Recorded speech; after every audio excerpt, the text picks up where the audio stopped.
Good afternoon, everybody. I hope everyone's having a fairly decent weekend. Oh, so we're in the cabin on the ERJ-135. Going to do a quick couple of trips today. Figured might as well, right? But I'm going to head to Little Airport in Tyler, Texas, and then back into Fort Worth, and then to Stillwater. So should be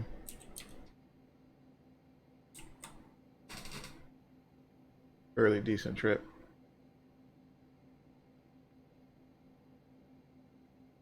All right. All right, so I got a little rain here in DFW today. Ceilings are low-ish, but not too bad. Getting into Tyler, so without further ado, I'm gonna dive over here and grab my handy-dandy flight plan, and routing should be straightforward. Yeah, it's straightforward. I'm gonna take the Girl 7 departure and direct to the Tyler VOR, so fairly straightforward. Yeah, we'll do 11,000 on this one. Tyler is actually just east of Dallas, so should be a very, very quick flight. And departure. So we all know with the Tecton, hope I pronounced that right, FMS, a little different than what we would expect from the typical, or what you expect from any Embraer aircraft, but it works, so we'll make do. I think, what did I say? Girl 7? Yeah. What I said. Girl 7. I don't see that here. Kind of one of the quirks. One of the things I'm not a huge fan of, because we should see that departure here, and we don't. Wonder if it's runway dependent. It shouldn't be. Yeah, and my nav data is updated, so here's what we will do. We can just manually enter some of these fixes here. So I guess no SID.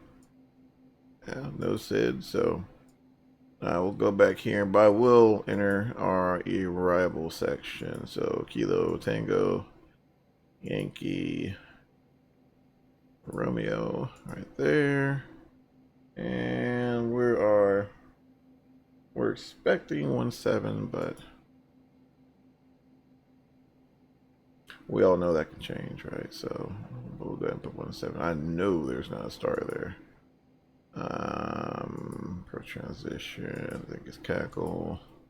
And then RNAV 17. So that's done. Then what we'll do, we'll go to add route waypoints. No, it's going to be a fix, and we'll just do for altitude 11,000. And then for our nav aid, I believe it is Claire.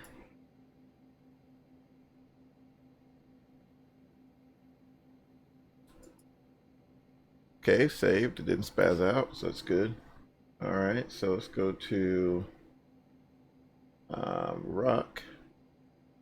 So it'll be Romeo, Oscar, Charlie, Kilo, and then spaz out there. Even better. And should be direct.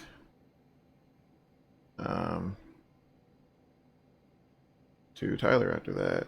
And what we could do, you could go as far as going back into your route edit, not route edit, but add routes, VOR, and then you can put that Tango Yankee Romeo, go throw Tyler VOR in there, bam. So at least we can track that. So if you had to want to shoot a VOR approach or something like that, you know, you'll be set up.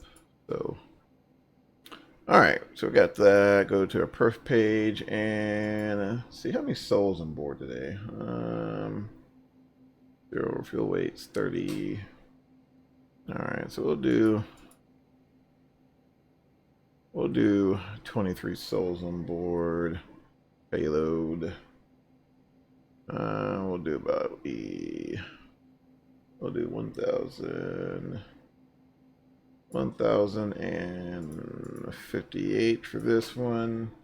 And we're going to burn about 4,500 pounds of fuel. So we'll do 4,587 pounds of fuel. And our thrust rating will be just normal takeoff. And let me get my plan up here. For speed / Mach number, we'll do 314 knots. It should take this. If not, we can do like 0.61 Mach. All right, cool. So that works. Yeah, that works. All right, and let's see, what is the kind of winds we're dealing with. So winds are out of the southwest at 39 knots. So we'll do 234 and 39 right there. Bam, that's done. All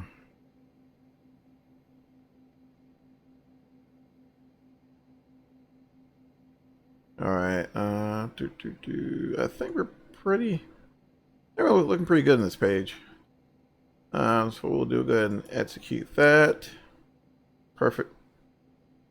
And yeah, we'll just get the airplane ready at this point. We still got the doors open and all that fun stuff. So, well, pumps are on by default, so we'll go ahead and fire up the APU.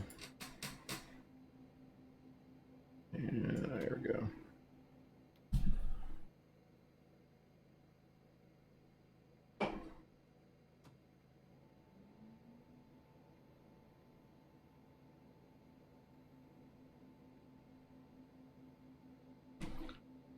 Looks like she's winding up there. While that's doing that, we can get our control panel set up here. So we have that set for FMS.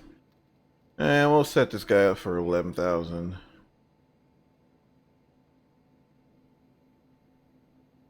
And emergency armed. Seatbelt signs on. And we got our bleed air, turn bleeds on, packs on both sides, and windshield. This thing's so simple. The setup is awesome. How simple it is to set up. All right, so autonomy looks good. Got APUs online, so we can go ahead and bring up the door. And we'll go ahead and close the cargo door as well. Gonna yell at me. Yep, I know. All right. And it should be good to go now. Normal, what I like to do, I like to leave it on this page here, so it'll give me an idea of my trim settings. And I think we're just about ready to push. We'll go ahead and close that flight deck door as well. Alright, and beacon on. Hydraulics to auto. Alright, cool. So we'll get a pushback going here. Ground to cockpit. Please show me where you want to go. There. Cockpit. Tow is driving up.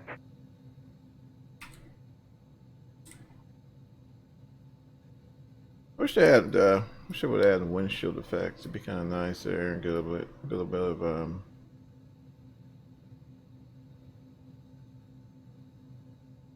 some rain effects going there. It'd be pretty cool, maybe at some point. All right, so we got the tug coming up, and while he's doing that, getting myself set up.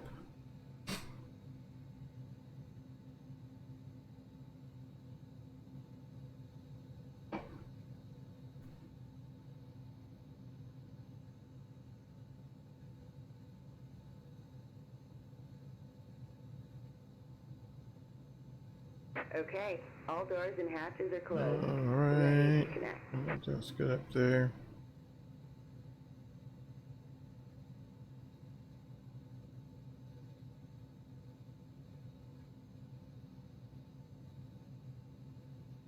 Winching strap and adapter in position. Release parking brake when ready to start pushback. Alright, parking brake is off. There's the gate.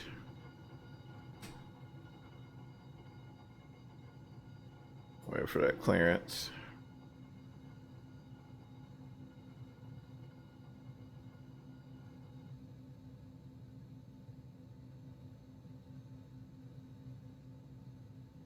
Starting pushback, and you may start engines.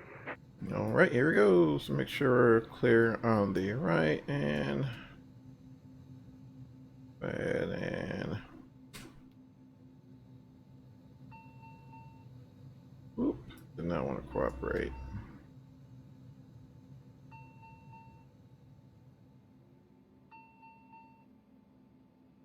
There we go. That should do it there.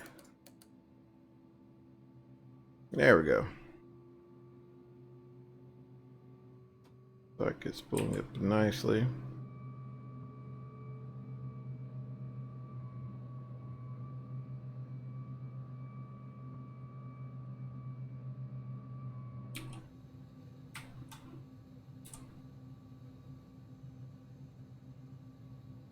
Alright, so number 2 stabilized. Go ahead and we'll fire up that number 1.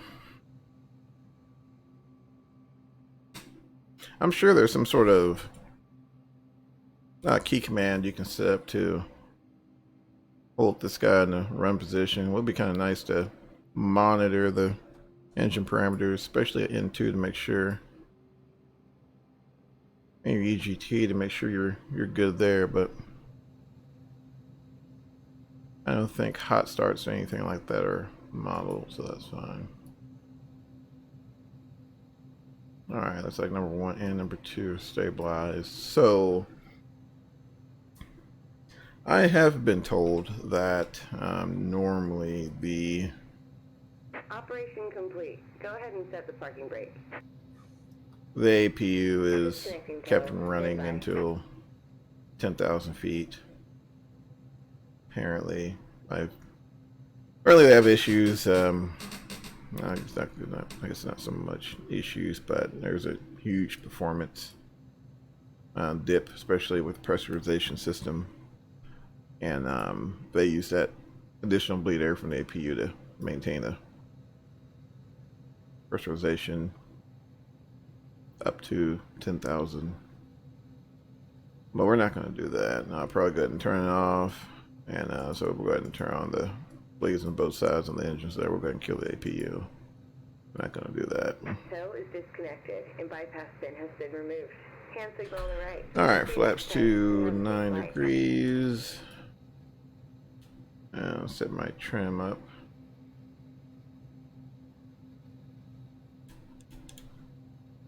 Good. Alright. Looks like they've cleared us and should be ready to go. Brakes off. And we are rolling. Let's do a quick brake check, make sure I'm good to go there, and we'll go ahead and taxi. There we go.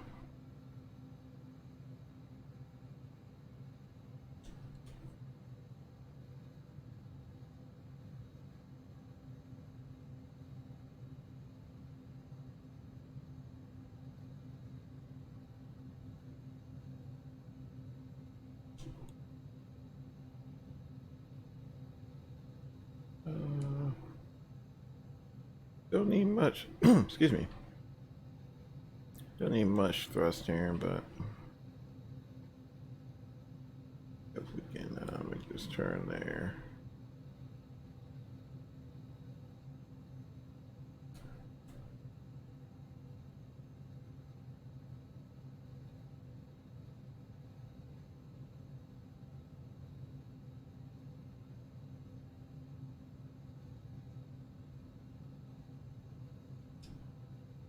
And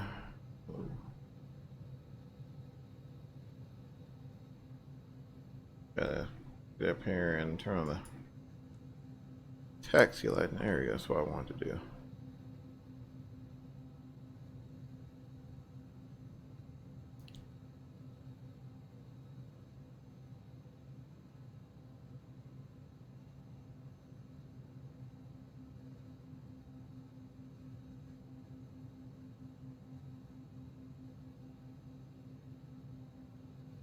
All right. Well, bring power up a little bit.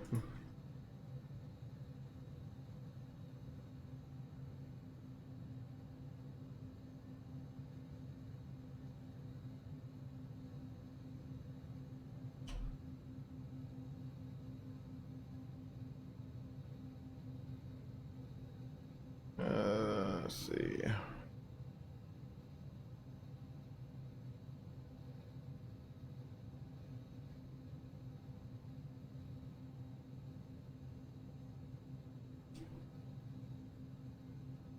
All right, almost there.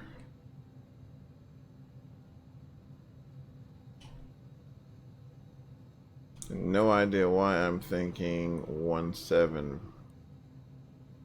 1.7. I'll tell you why. I believe the winds are favoring 3.5, if I'm not mistaken.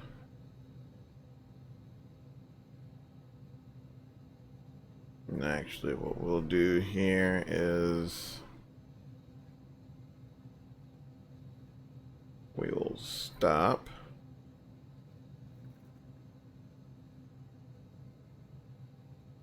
We'll stop here just a moment and let's see. Let me get a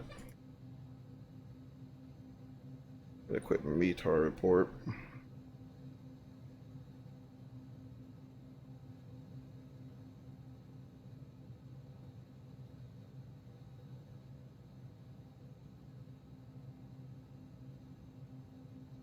Yep. So it's favoring 3.5. So we'll make this right turn.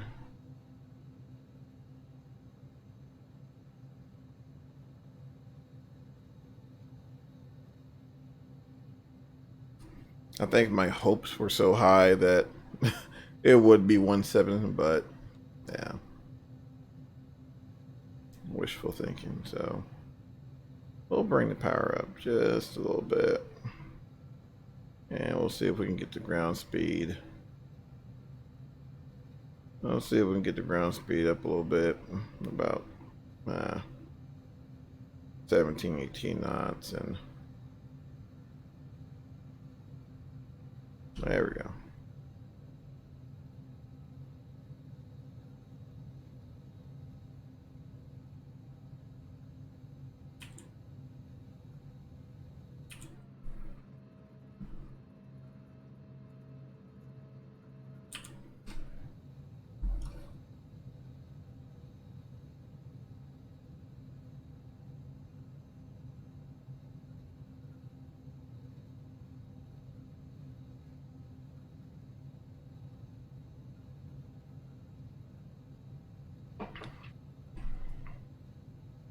Hopefully my frame rates don't take too much of a hit.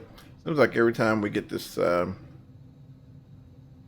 every instance where we get this kind of an overcast, my frames dip, which isn't surprising.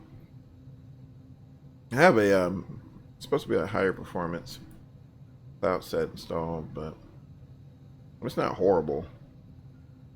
But definitely can tell the difference.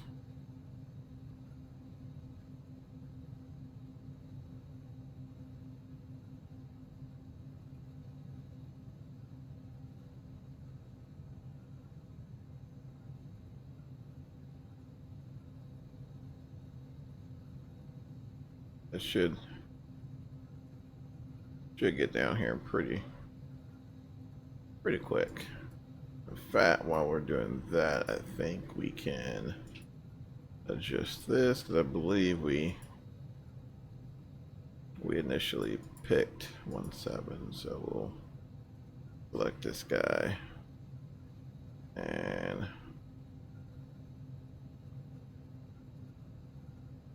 let's see. Guess select SID again. Not really. Shouldn't have to though, I won't imagine. Yeah, because we didn't use a SID initially. Let me go.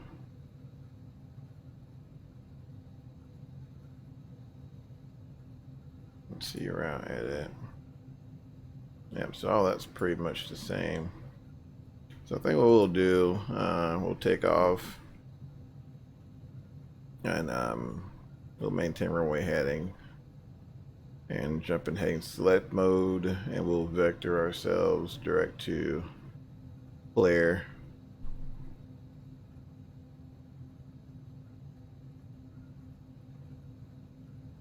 And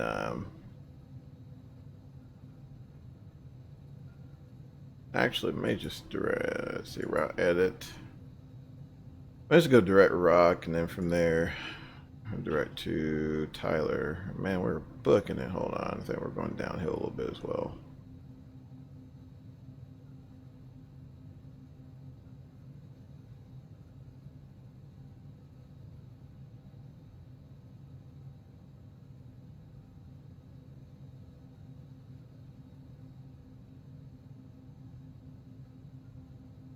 Be too much longer and they will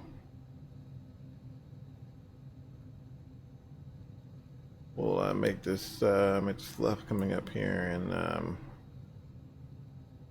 run our departure from there. So yeah, we'll depart 35 left, maintain runway heading, and then we'll vector ourselves to where we need to go. Alright, squeeze on the brakes a little bit more.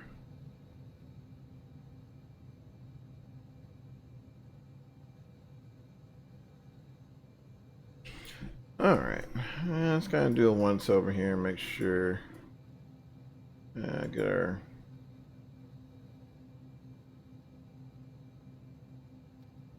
heading bug set up.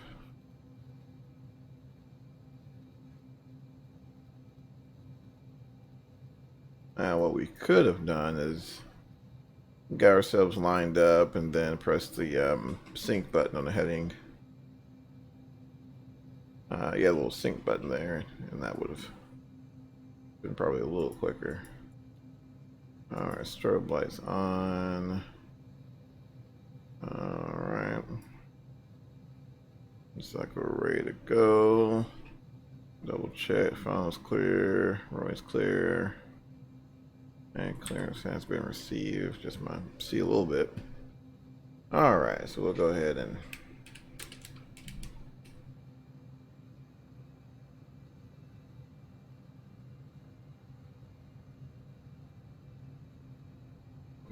take off here with no delay.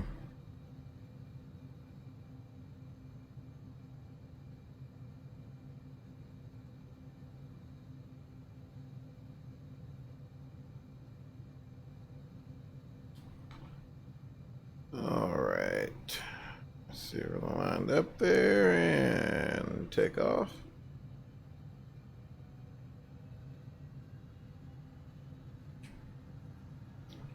Pickup power is set, and your instruments thin limits, so your next speed's live. 8 knots. V1, rotate. V2.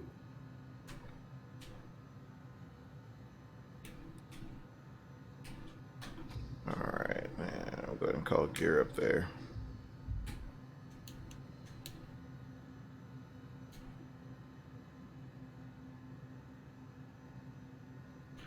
Alright, So we're in IMC right now, so we're gonna first and foremost fly the airplane, get our heading bug set up there, and climb mode set, and go get ourselves cleaned up. And we'll go ahead and set our thrust rate to climb.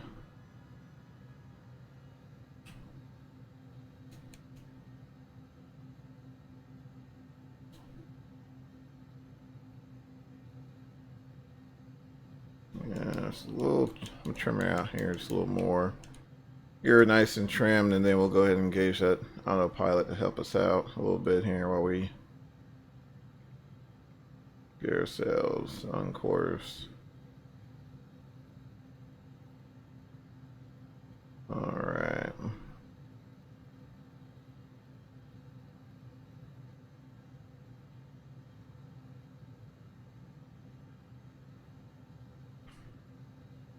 Alright, we're going to ease back into it there. Get ourselves up to about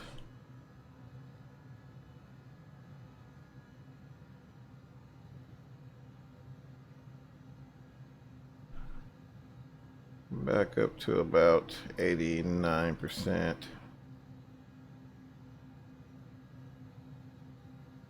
While at the same time trying not to overwhelm the autopilot as it's trying to compensate using pitch there to keep us at 240 knots. So I'm just slowly walking it up there. Alright.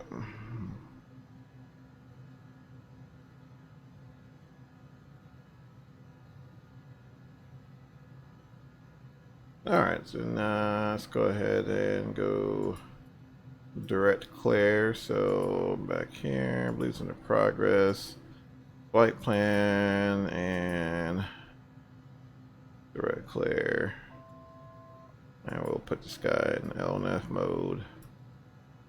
And we should be pretty close to 10,000 feet. Actually, yeah, we are at 10,000 feet. It shows how far behind the airplane you can get. So it'll go off with the landing lights. And we'll leave the seatbelt signs on.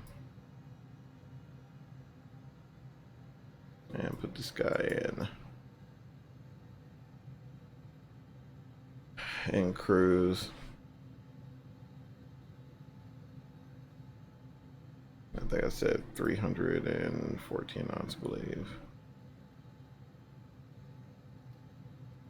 Winder up to about 314.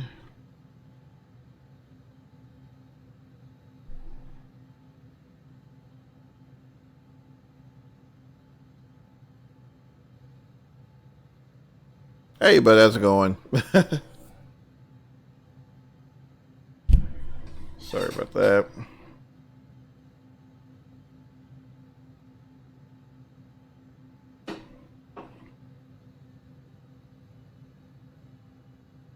Max speed does not like that. That's all right. We'll walk it back here to 280 should be good. We'll go ahead and bring it down to 280.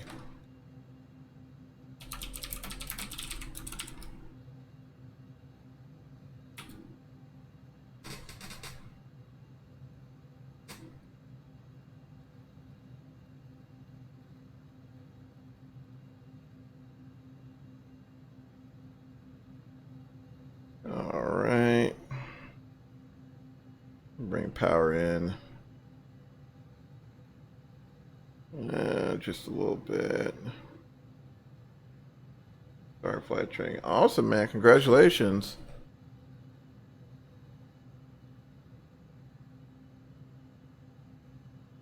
Close to 4 hours. Sweet, sweet. Were you training in a 172 or a Piper?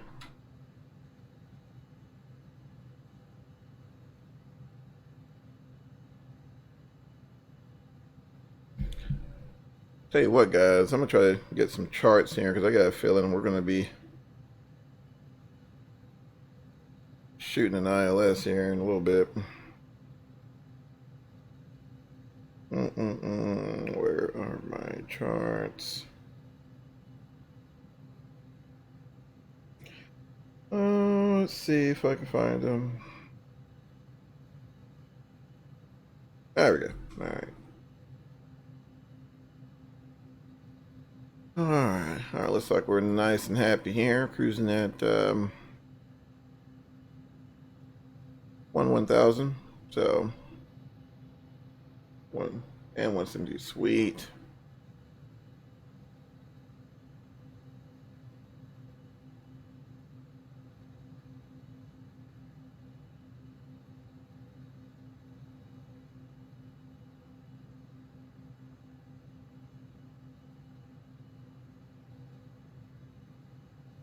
One's 52 and one's, yeah, those aircraft are awesome. I mean, you're definitely in good hands. It's good solid flying airplane, you know.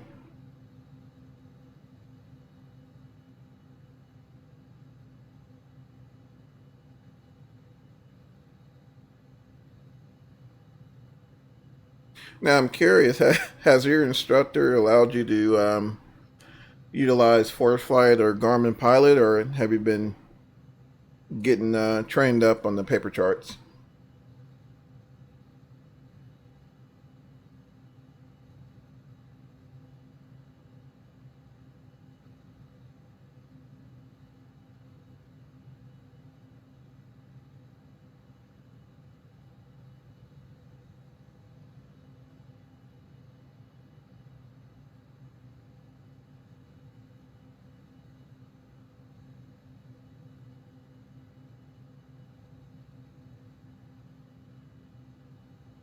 I don't know what it is. It seems like to this day I have a hard time going anywhere without my paper charts. Now approach plates, that's one thing. It's something, yeah, it's a pain in the butt carrying those. But yeah, definitely can't go without my sectional. Let's see here, RNAV. So yeah, I guess we're going to be shooting RNAV.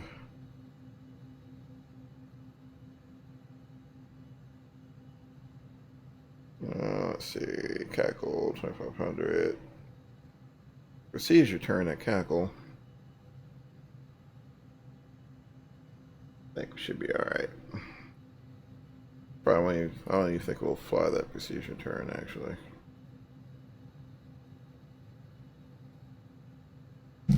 Alright, so yeah, we're looking pretty good so far. I think we're get there fairly quickly.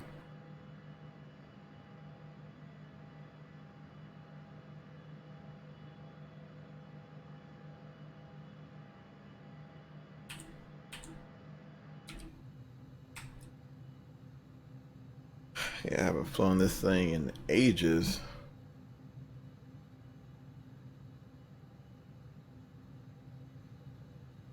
I was debating maybe taking out the MD-88 and P3D, but I've been in P3D quite a bit here lately. And I mean, not that there's anything wrong with explaining. All it is just I picked up a bunch of scenery for P3D, so I had to take advantage of it as much as I could. Okay, everything's all set. Alright. Alright, so looks like there. Alright, so probably I think we'll do rock, we'll go direct Cackle. I think that should get us in a set us up for basically a base to final. Let's see here.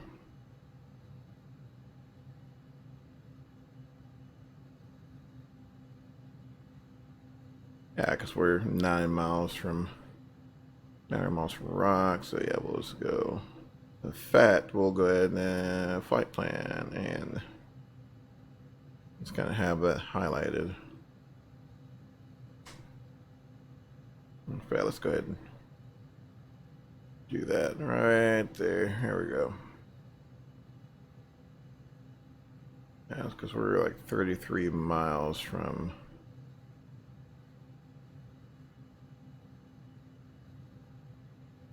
Initial approach fix, and I think altitude 2,500. So yeah, let's go ahead and set ourselves up for this. I know it's gonna be. Figured it's gonna be pretty on the quick side. So let's do that. Let's go ahead and let's walk our power back.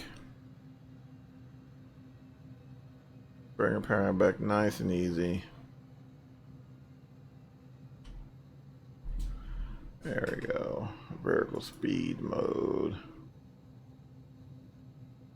I do like how they kind of give you a little hint there. Let's see, what's 1,700 foot?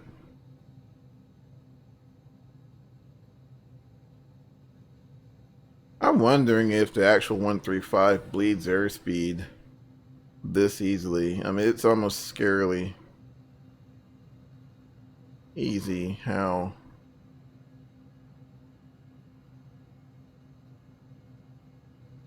much this thing bleeds airspeed.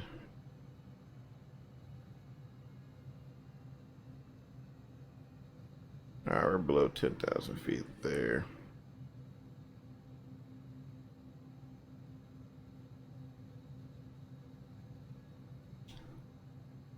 Yeah, it's almost scary how easy this thing just...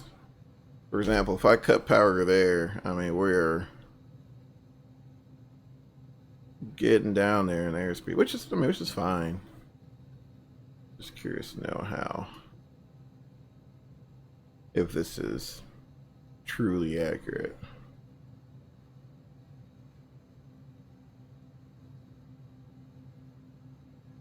Yeah, at least keep a little bit in there. 236, that's fine.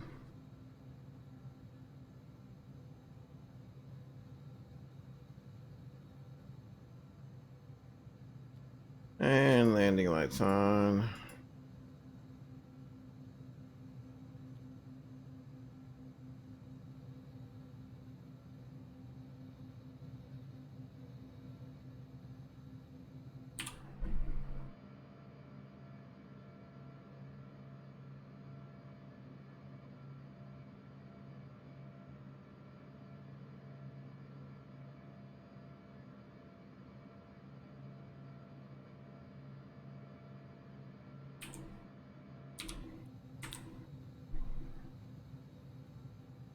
It's kind of nice that the layers aren't too thick, and I think the ceilings are fairly decent today as well, so we're not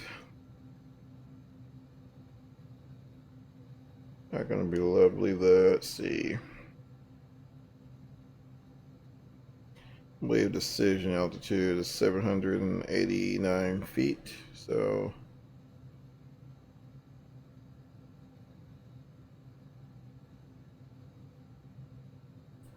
should be just fine there. All right, we're gonna bring the speed down a little more. See if I can grab a few extra feet of vertical speed to get us down there. We're at about 13 miles from the field, so we shouldn't have any issues. But yeah, there we go. And we're out of it there. Come up to about 1,500 foot. All right.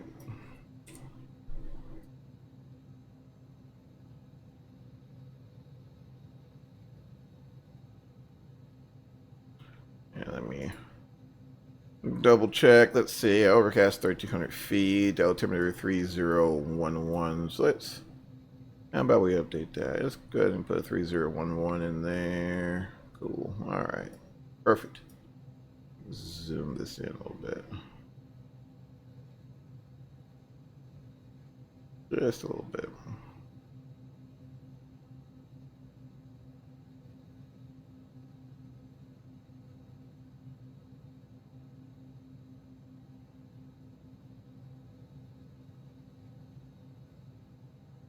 Yeah, we got about 9 miles to go. I think we'll set ourselves up for about 1,200 foot per minute.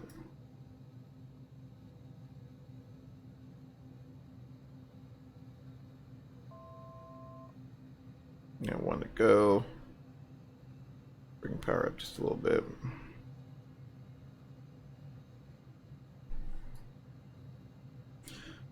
All right.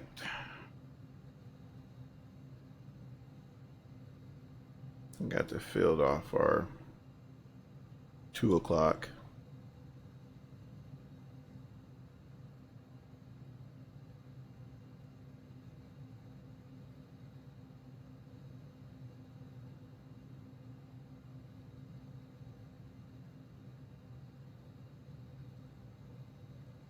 Yeah, I can barely see that, so small. 790. Here we go. Should be close enough.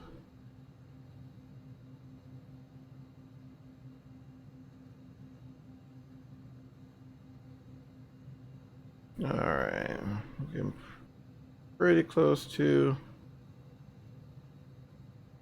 2,500 feet. Go ahead and reduce the speed now. Get it down to about 180 knots. Slow down here. Keep forgetting the key command for chase. There we go.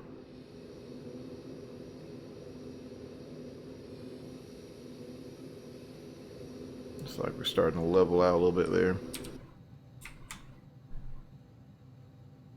Alright, there's our airspeed there, about 1 now. I'm going to get under it just a little bit and bring power up about 50%. Should arrest that drop in airspeed. Alright, there's that turn.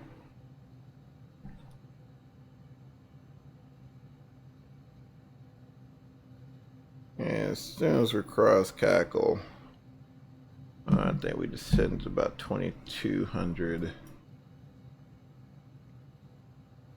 Let's see, about 2,200. Actually, I think I'm just go ahead and we'll go ahead and fly this one. This isn't too bad. I don't think we'll be too overwhelmed there. So I'm gonna trim down just a little bit to about 170.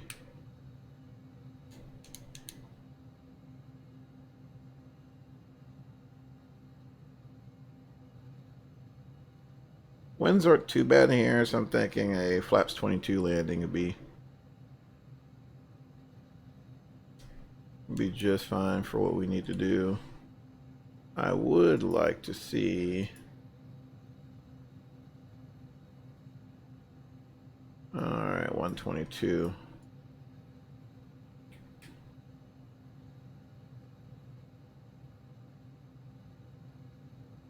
And we'll go ahead and give her flaps 9. Let's see. There we go. I'm going to chase it with a little more power.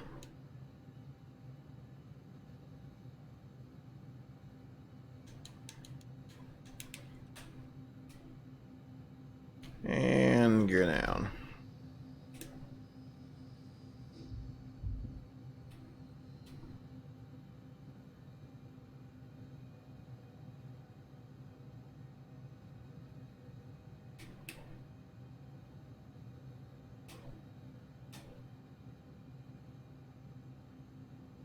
Love this plane. Hate the FMC. Man, I'm right there with you.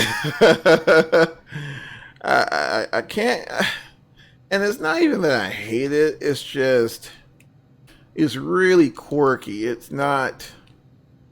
I would, and this is just my personal opinion. I would say the actual flight management system is a little more intuitive than the Tecton. I mean, it's just my honest opinion, but yeah, I totally agree with you. It's definitely quirky. All right, we're at 137 knots there. I'm looking for about 122. Try to get it trimmed out here. Now we don't have those leading edge slats that kind of help us keep that attitude up, but we are going to be 1,000 stabilized. We're going to be CRJing it for a little bit, so it's not as bad as the CRJ. I don't think it's nearly as aggressive as the CRJ, but I could be wrong. My speed is a little high. Alright, we're going to continue. Yeah, my speed is a little high, but I wanted to leave myself some playroom. Alright, I'm keeping that power in there, so... Alright, looking pretty good.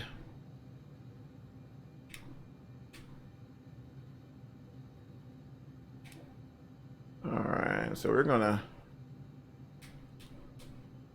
try to fly it into the runway there. You don't want to chop power on an Embraer. So we're going to bleed off a little bit of this velocity. So we're going to bring that nose up a little bit, chase it with a little power. 50. Keep that nose up. 10. There we go. All right. Now we're down. And on the brakes. Good constant pressure on the brakes. Get her down to about 60 knots and we're out of it right there. All right.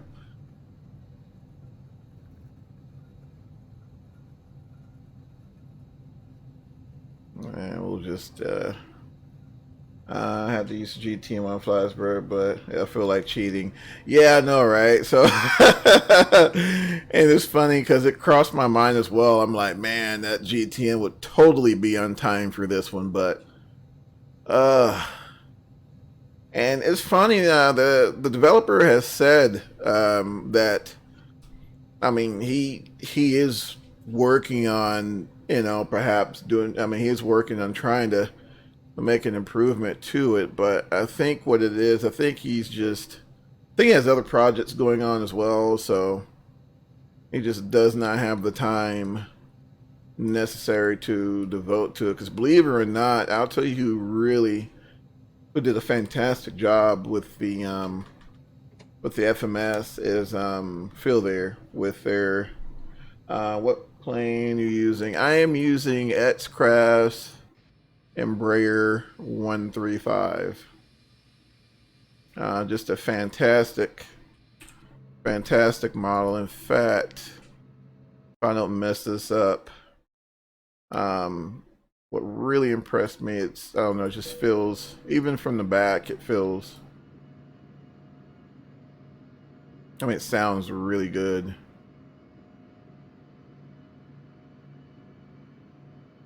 We'll just run a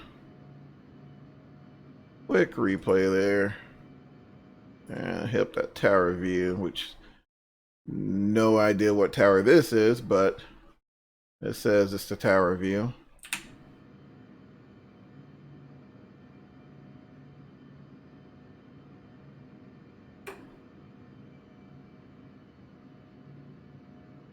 So yeah,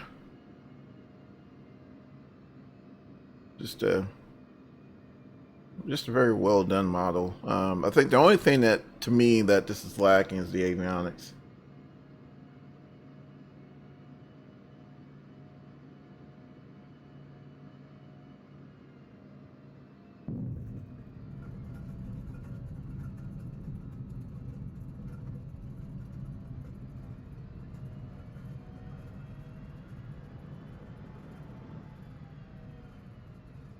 Yeah, the wing flex is really nice. But let's see if I can get back to the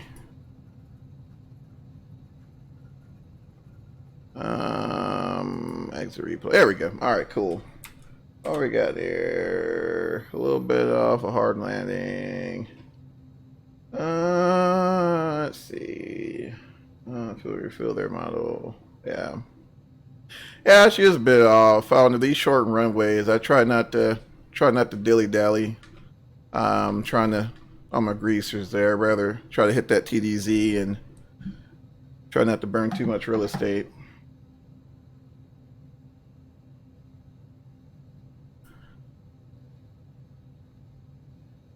That's another really nice feature on the Embraer, even on the real aircraft with the trailing link landing gear.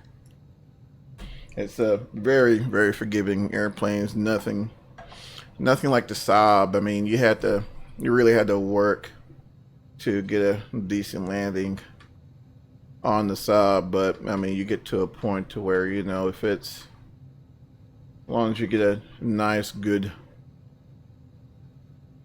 contact there, you know, and not dump to overhead bins, yeah, you can call it a win. All right, so we'll see if we can find the terminal. Do you request this game? I've never played a good flight sim before. Man, I have to say, X-Plane, I'm a real big fan of. If you haven't tried it, I think, guys, what's the URL for X-Plane? It was like xplane.com or something like that. I don't know. I'm sorry, but yeah, just Google up X-Plane 11, and I think there's a demo you can download as well. So definitely worth taking a look if you're interested. They also have a mobile version as well. Yeah, yeah, Riggs. If you haven't checked out the Fielder version, now it's a little old. There's no sense in me lying. They're 135, 145. It's pretty old. But the avionics, and you know, if you ever get the opportunity to try it, you'll see what I'm talking about. The avionics are just phenomenal. I mean, they're good. They're good. Now the model, you know, can leave a little bit to be desired, but watch it for a year. Watch it. Yeah, man, give it a shot. If you haven't tried it, give it a shot. You know, like I said, I think there's a demo available as well. So, you know, see what you think about it. You know, there's also other sim options as well. But I've said this before, but in terms of fluidity and the actual feeling of flight, this will get you pretty close to it. What are your PC parts? I mean, I don't have anything crazy. It's an i7 6700K with just a GTX 1080.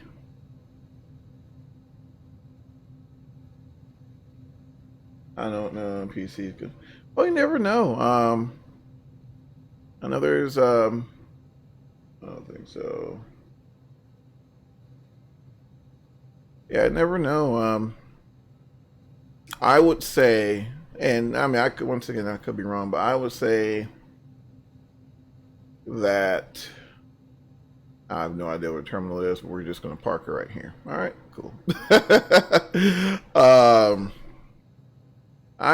I would say that X-Plane's probably a little more lenient on the PC specifications than, for example, my P3D. That's just my personal opinion. I think you have a little more playroom. Gaming laptop. Oh man, I think there's people. Yeah, I think there's guys out there playing X-Plane on MacBooks and MacBook Pros and all kinds of options there. In fact, let me see. Let me get this guy shut down here real quick, and all right. Alright, beacon light off, hydraulic pumps off. We'll leave number 2 running for APU, and ghost lock set. Alright, shut all this up. And dive over here. That guy open, that guy open, that guy. Alright, and let's see here. I'm forgetting something. Alright, there we go. Alright, cool. Let's see. Alright, cool. Alright, let's see. I am going to explain,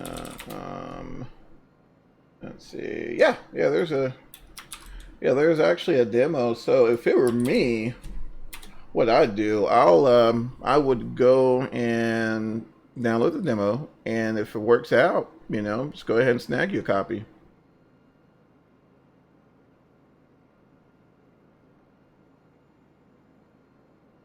Yeah, you're right. You're right. Now, and then another thing to keep in mind too is regards to scenery. I find it easier to get really good scenery for X-Plane than it is P3D or any FXX. I mean, it's just, I'm not sure if it's easier to develop on, but I mean, I can think of any airport, and if it's not already present on the sim, which it updates all the time, it's just easier to get scenery for. But you know, you're right. You know, just a little bit of investment, and to get your. Oh, thank you. Oh no worries at all. Yeah, I'm always willing to help. I'm not the Lord. I'm far from the the flight sim aficionado. I wish I did it a little more than I do now, but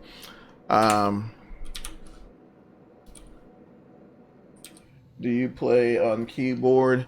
I don't, but you can jump on Amazon or something like that and get you like a $30-$40, what is that? I think Logitech makes a pretty reasonably priced joystick, and just start with that. Now, of course, you can go, I mean, what guys, there's what, $300-$400 flight yokes are out there. I think what Honeycomb makes a really nice one, but it's like $250.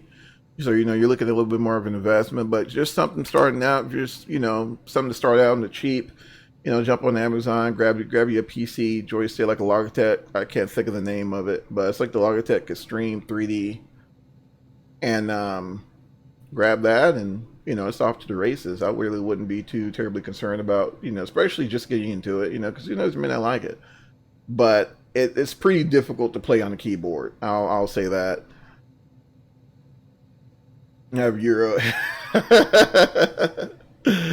Yeah, it's pretty difficult to play on the keyboard. I'm not gonna lie to you on that one. It can be done, and I think you can also play with the. I mean, I think you can manipulate the flight controls with a yoke. That might be a little easier, but I don't know. It's yeah. If I could suggest anything, I would definitely recommend getting a yoke. So, what we're gonna do, guys, we're actually going to work on a flight plan from Tyler back to DFW, and then we'll be set up to head to Stillwater, which I think is in Oklahoma somewhere in that vicinity. So we'll get the old airplane turned around, and I'll just try. Yeah, definitely give it a shot. I mean, I enjoy it. I mean, if you like the Boeing 737, or familiar with the 737 at all, there's a free add-on for X-Plane 11. Do you got instruments? No, I didn't. I didn't go as far as getting the little. I know you're talking about the little digital instruments there. Um, I know these are. I can see these pretty decently. So I didn't go that far, but yeah, if you know, you can. You know, I've seen sim setups just like that, and they look great. I just I don't have the room for it honestly. So because I also play DCS as well, so I have a Thrustmaster Warthog that I use on top of the. I have two of the Cytec throttle quadrants and the Cytec flight yoke and Thrustmaster T1000, which is another. Oh, I almost forgot that one. The Thrustmaster T1000 is a really good flight stick as well if you're in the market for a some sort of flight controls, and it's reasonably priced. I think it's like $50. So, but yeah, haven't gotten the instruments just yet. I say just yet. Oh man, but yeah, it's just waiting for Sim Brief. Sim Brief has been really slow today. Not 100% sure why. Well, I think I know why. It's the weekend and everybody's trying to Sam, so we're not going to go that far. All right, so we're going to just basically take off and fly the Bree 1 arrival, hopefully. And yeah, go from there. So we will dive back into the Embraer. Now, a lot of times you don't even get the opportunity to stretch your legs. You're just kind of getting yourself prepped up for the next flight. So our departure, that's going to change. With I think if you hit the clear button or delete or something like that, I think it clears all this out.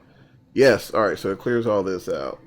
All right, because I can't do a weekend job. I'm too young. Ah, gotcha.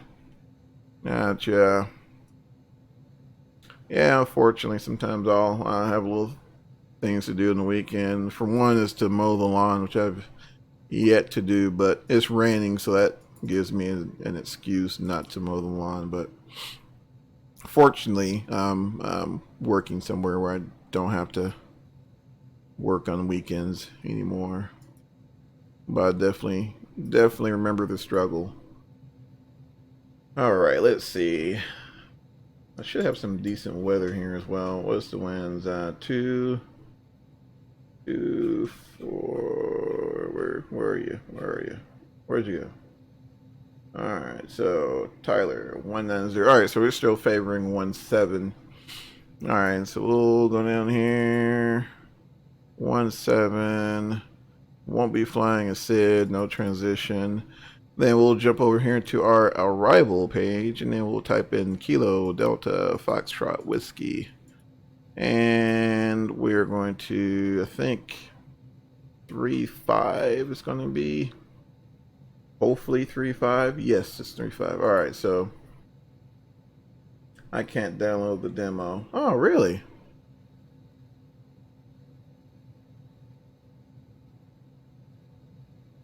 Is it giving you some sort of error or warning or anything? All right, Bree 1. Transition. Yep, handy. And we'll shoot the ILS.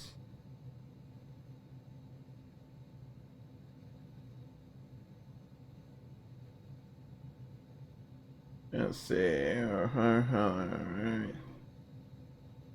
Yes, that is correct. I'm no longer exercising any of my commercial privileges. So, yep, I'm just running as a private pilot now. Let's see. Now we'll change this guy to... we'll do 18 souls on board. I don't know. We'll just pick a random number. I need support.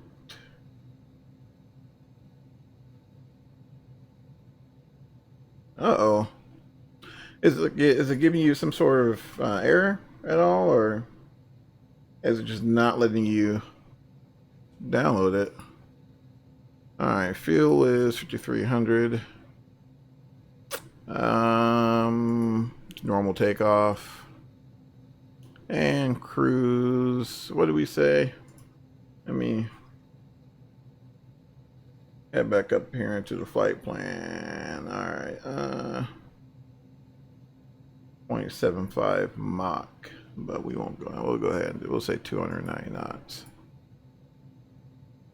290 knots. Okay. Cruise winds 245.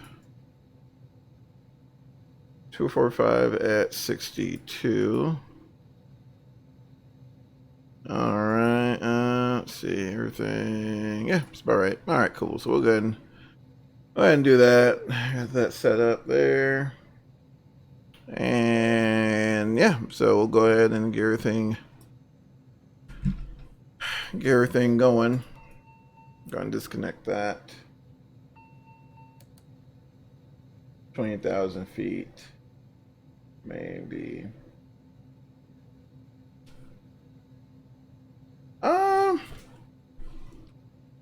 20,000. I would say 20,000 be more of a number if we're running for. Say if we're running, for example, 280. I said right around 100, 190, 200 nautical mile trip.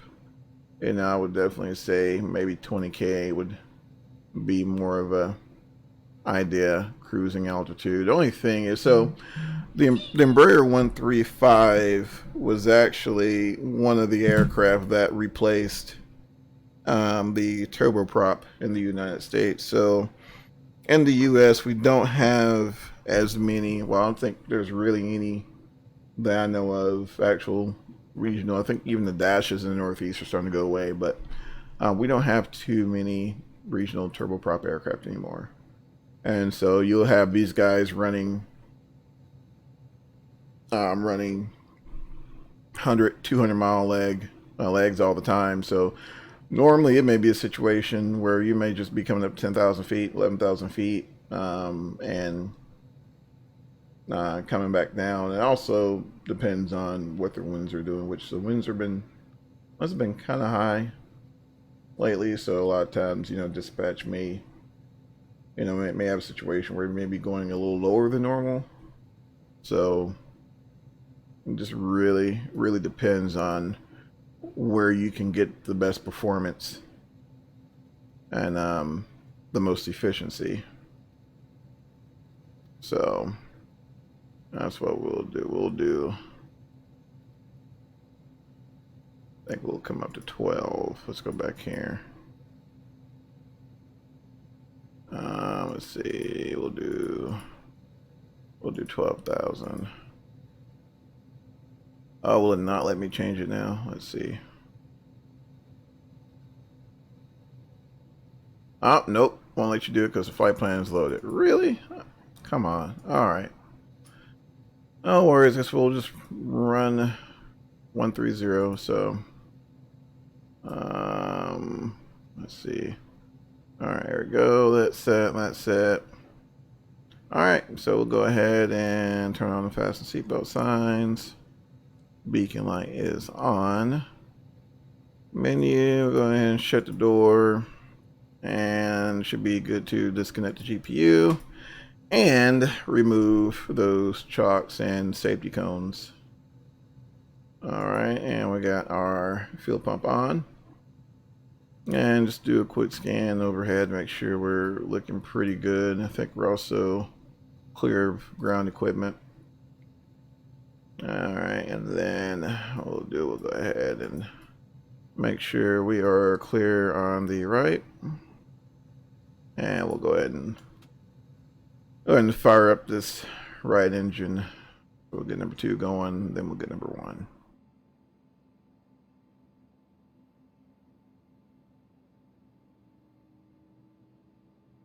All right. All right, so I'm not sure how accurate the start process is. I know as far as I mean, there is no fuel control valves on that you would normally see on your larger aircraft, but as far as the timings, I'm not sure how accurate the timings are. Anywho, we got number 2 stabilized. We'll go ahead and make sure we are clear on the left brake. Forgot to remove the chocks. There we go. All right, and so we'll go ahead and roll number 1.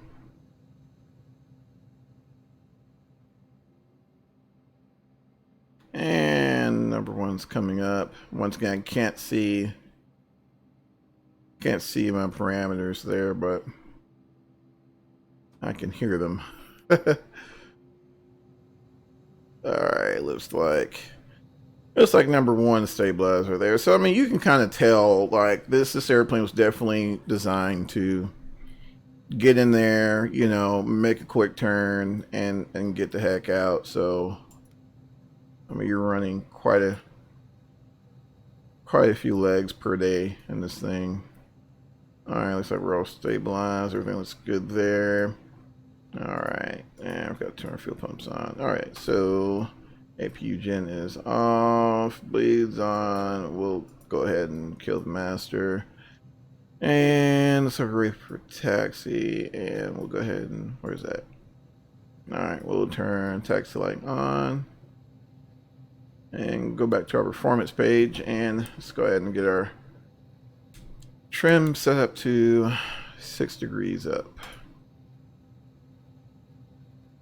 All right, cool. So looks like we're ready to taxi there. And we'll bring the power up a little bit. It's good to go. Exactly, we're good to go. So we're taxiing there. We'll do a quick brake check. Make sure the brakes are good. Not that hard, but make sure the brakes are good. And what I actually wanted to do, make a U-turn there, but I think we might be able to miss this building. Barely. Hold on. Let's zoom out here and let's see if we can like not hit this building. It'd be awesome. All right. Excuse us. Don't mind us here. We're just gonna. There we go. All right. Brilliant. Didn't need that view right now. All right. There we go. All right. Let's see. Unfortunately, we will not be departing on runway 22, which would have been fantastic, but we won't be utilizing 22. We'll be taking off on 17, so we're going to make this turn here. Let's see, and actually, we're just going to use number 1. I think we're light enough. We just use number 1 and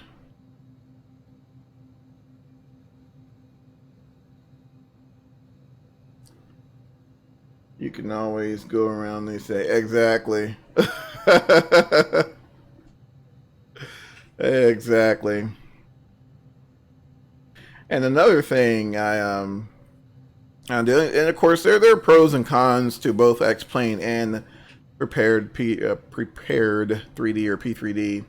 I like how X-Plane deals with the terrain and the slopes. Now there is some scenery where it looks just completely ridiculous, and I mean it's there's so many different varieties in terrain till now I can totally understand there being some issues there, but for example, parking, if you park an aircraft on the hill, of course you release the brakes, it's gonna roll downhill, right? So there's little things like that, because there are quite a few runways that are sloped, and did a lot of flying in Arizona, and there's an airport called Payson, Arizona, and it is a very pronounced sloped runway, and it's very, very fun to fly into and very interesting. And they're at school. Exactly. Yeah, I was one myself. way back when, so I totally understand there.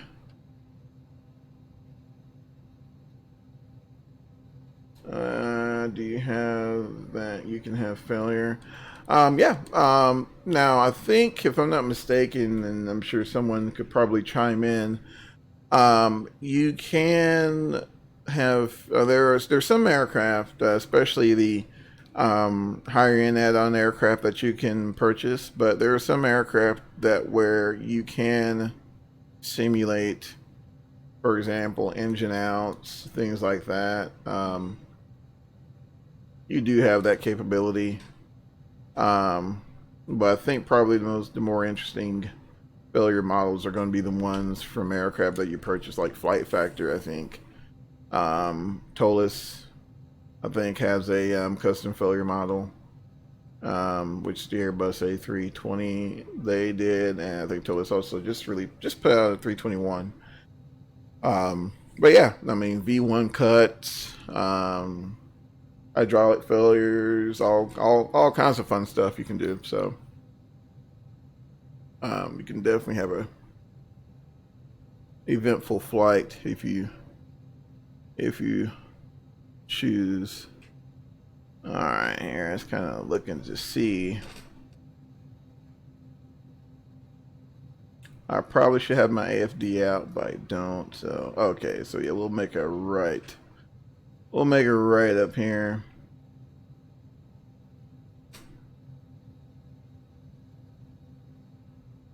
Now this is, I guess, one of the quirks I have, or one of the, I guess, I don't know. One of the things I don't really care too much for on X-Plane. The default gates, I don't know, to me, they're not as nice as the GSX. I'm sorry, the gates from FS Dream Team. But I believe, what is it, Sam? I think Sam jetways you can add that. I think you can replace those with, so they look a little better. All right, see if we can. Oh, and there's the terminal. I'd be darned. Oh well. All right, so we'll see if we can swing it. There we go. Had to overshoot just a little bit. Get her to come around. There we go. Beautiful. All right.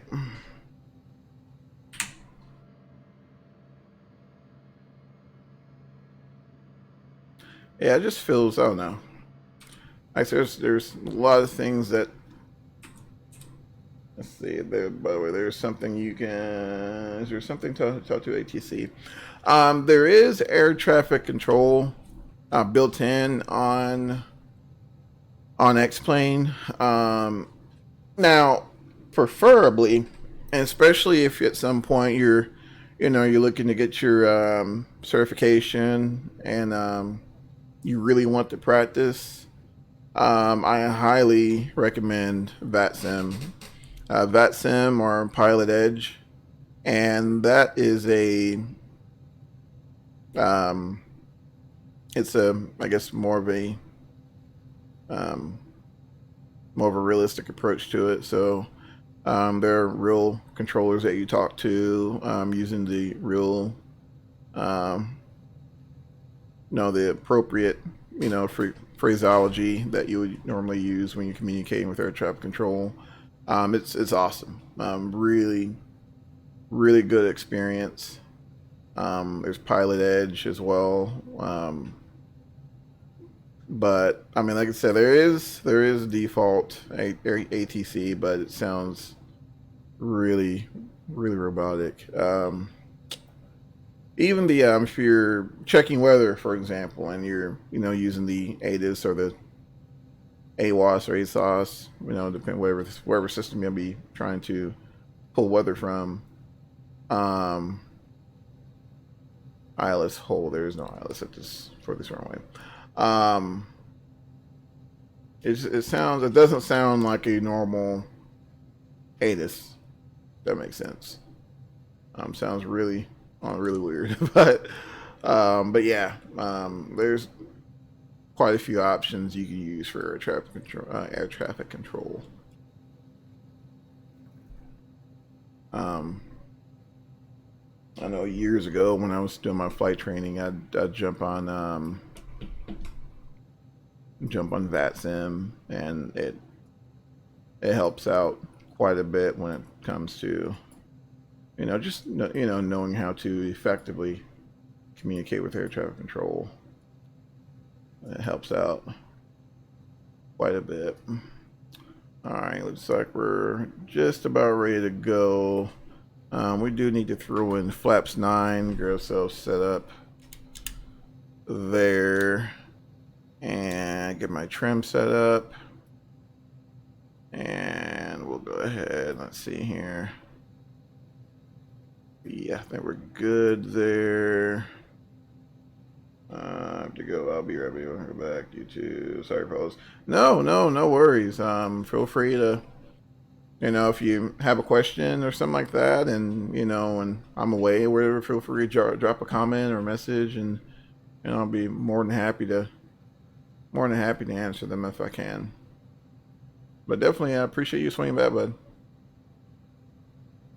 All right, so we'll go ahead and take the active here, make sure the phone's clear. Runway is clear, course clearance received. And get ourselves situated here. So we don't have a whole lot of runway to play with, so we're gonna go ahead and just hold the brakes. Get those engines nice and spooled up. And we'll go ahead and bring in that takeoff power. Alright, takeoff power is set. Engine instruments and limits airspeeds live.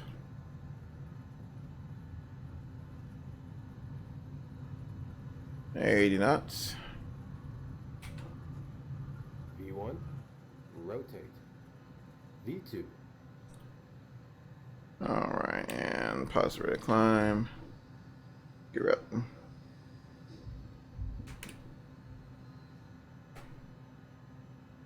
Cool, no problem, bud, man. You take care of yourself. We'll see you.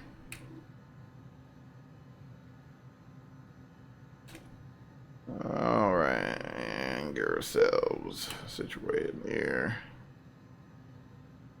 And we'll go ahead and bring flaps up.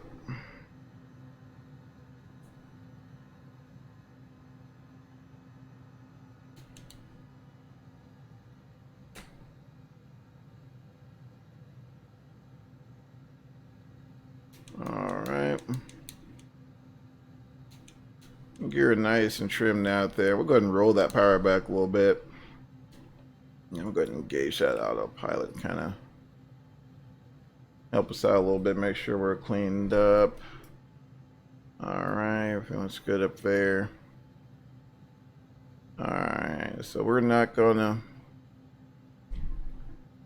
go full climb power just yet. What we'll do here, we'll go ahead and start thrust rating the climb. If I'm not mistaken, I believe that, what lake is that? That government can't even think of it now. It's not Tawakoni. It's Tawakoni? Might be. Alright, so we're looking pretty good there. About to jump into a little bit of IMC. Alright, I'm going to start rolling in some of that power there.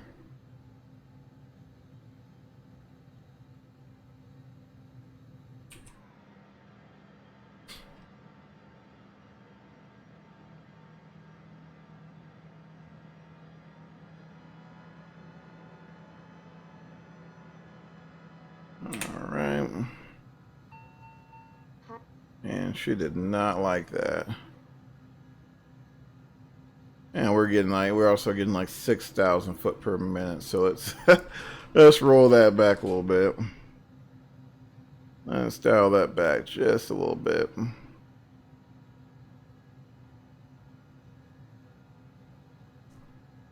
We also busted that our 250 knot rule.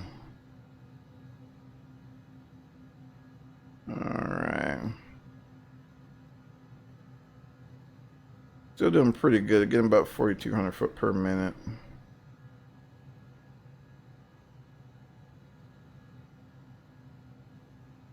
Alright, getting close to 10,000 feet. And we'll go ahead and turn off those landing lights. Leave the strobe light on. We'll probably leave those seatbelt signs on as well. And we'll set ourselves up for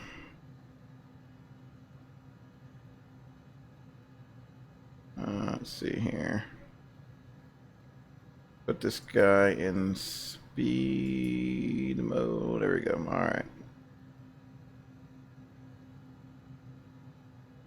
And let's see. We'll creep it up to 270.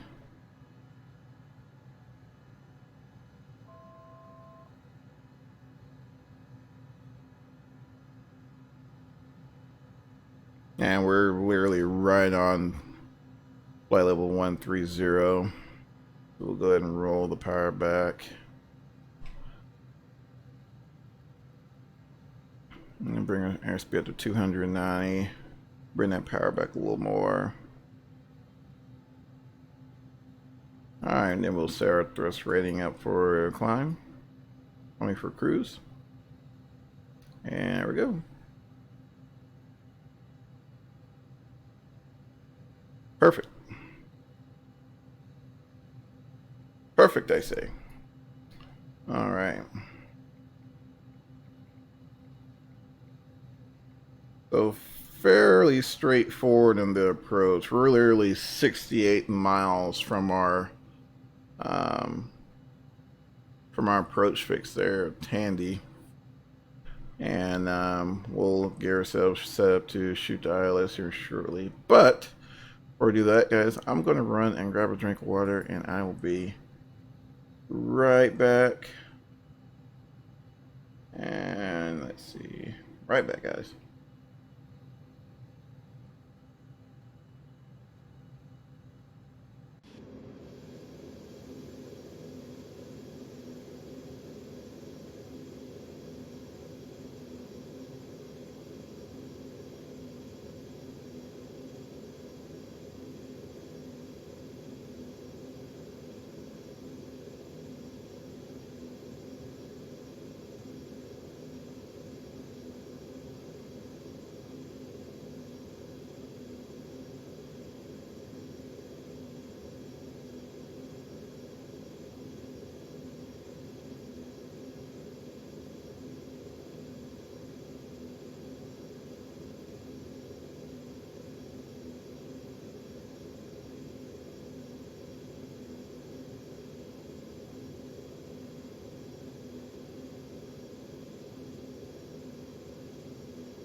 Alrighty, guys. Brilliant. Alright, cool. So we are, let's see, about 51 miles now from Tandy. So we're going to bring the power up a little bit just to make sure we keep that on-time performance.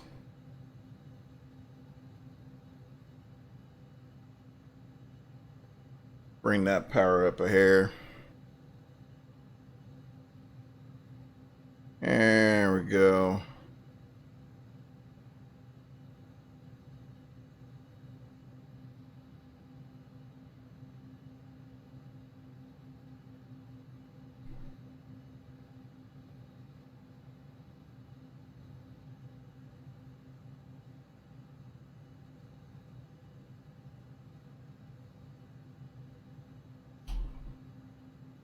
Let's see.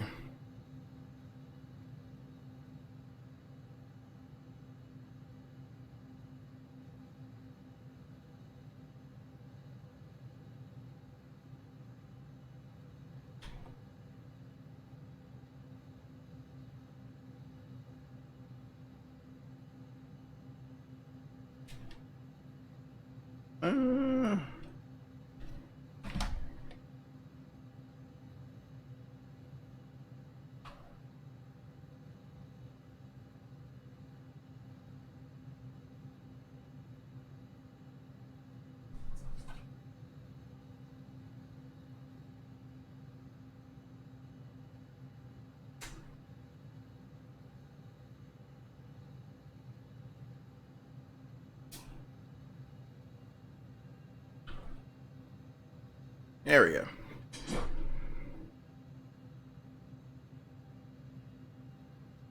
Alright, about 41 miles there. And actually what we can do, we can go ahead and set ourselves up for, we'll go ahead and send to 6,000. So we'll set ourselves up there in our autopilot for 6,000. We'll bring the power about to about 40 some percent. Roll her back just a little bit. Alright, looking good. And we'll go ahead and start a nice and easy descent there.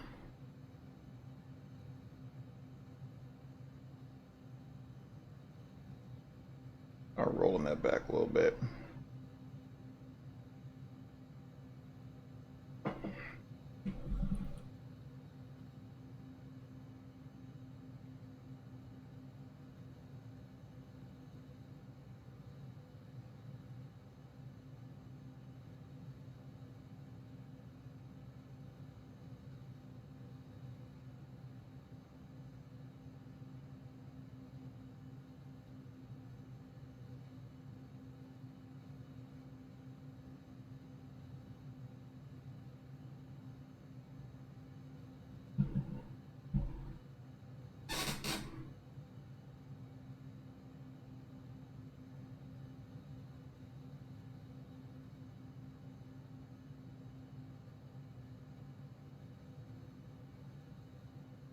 Okay, looking pretty good. We'll go ahead and increase that vertical speed about 2,300.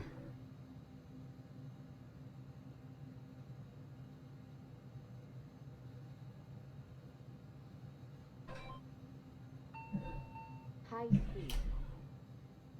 Let's see. High speed. And go a little spoiler. There we go. High speed. There we go.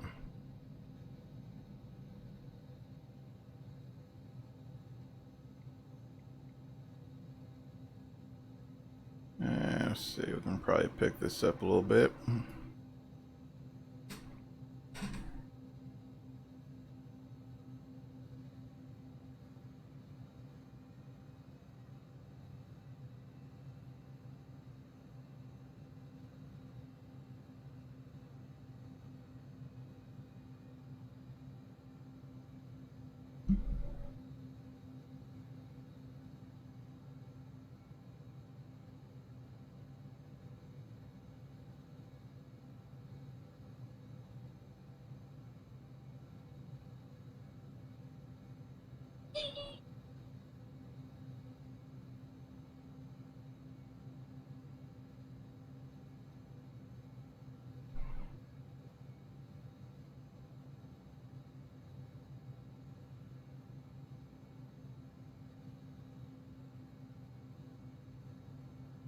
All right, looking pretty good there. Almost at 6,000 feet.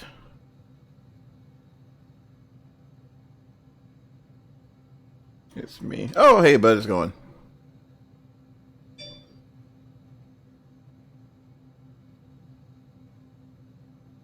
Let's see. All right, 24 miles. Probably. There we go. All right, bring the power up here just a little bit.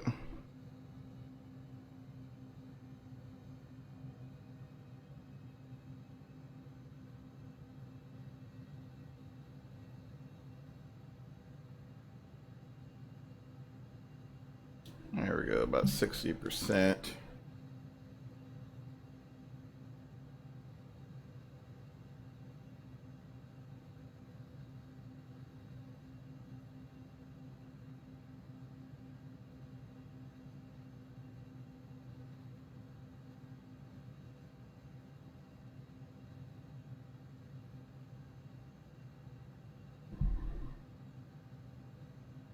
All right, bring that power up just a little bit.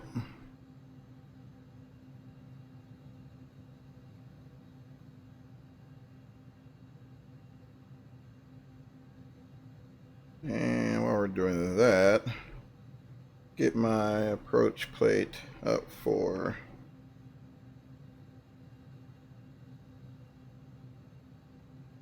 DFW.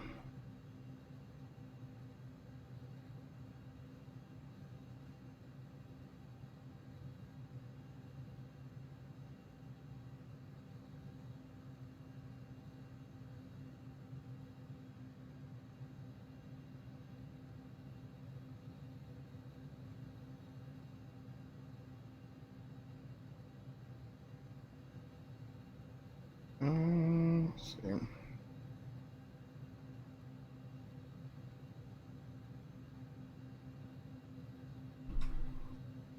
All right, bring the power down just a little bit.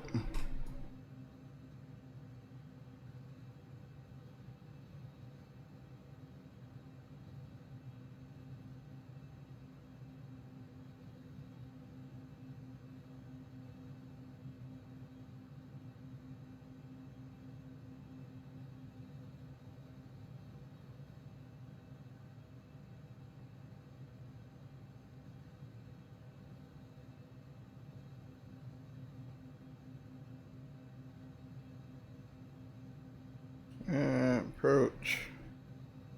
Let's see if I can locate it here.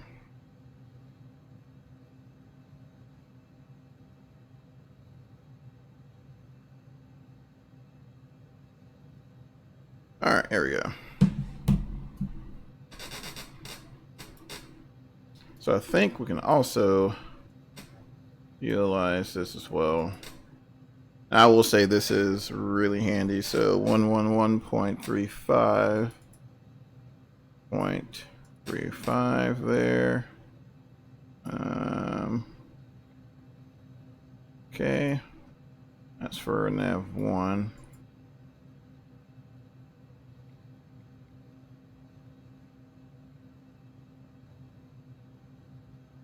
It's me.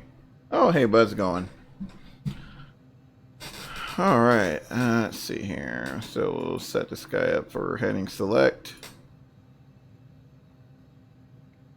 All right, so we got this guy in heading mode right now. We'll change this to ILS1, and we'll set our course. What is our course? All right, approach course is 356. There's a swing and a localizer there.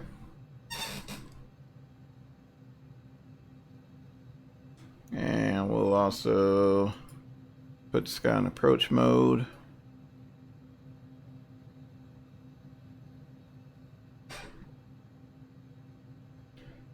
we are, for the most part, set up for the ILS for runway 35 in DFW.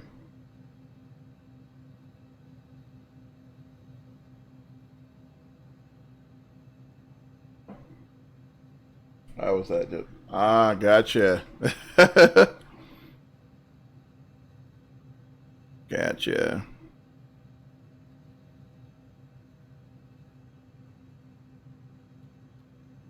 All right, landing lights on.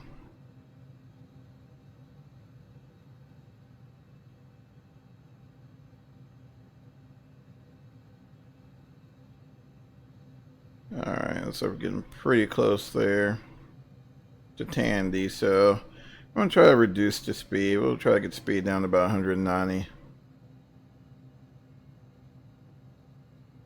About 190 there, and let her kind of line out.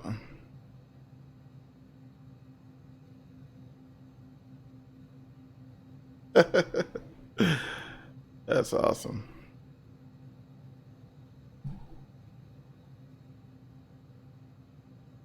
All right. And well, actually, probably we'll go ahead and descend to 5,000. And there's the localizer.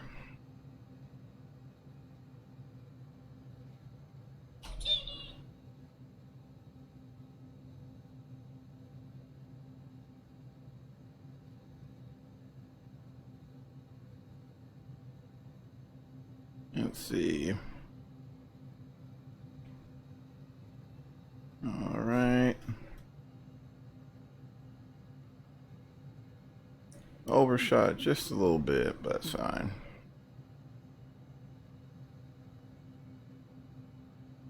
That's fine. Let's see. Are you a real pilot? Well, I play one of them. I was kidding. Yeah, I do. Right now, I'm just fly privately, but initially wanted to be that guy in a 777. So got out of high school, got in the military.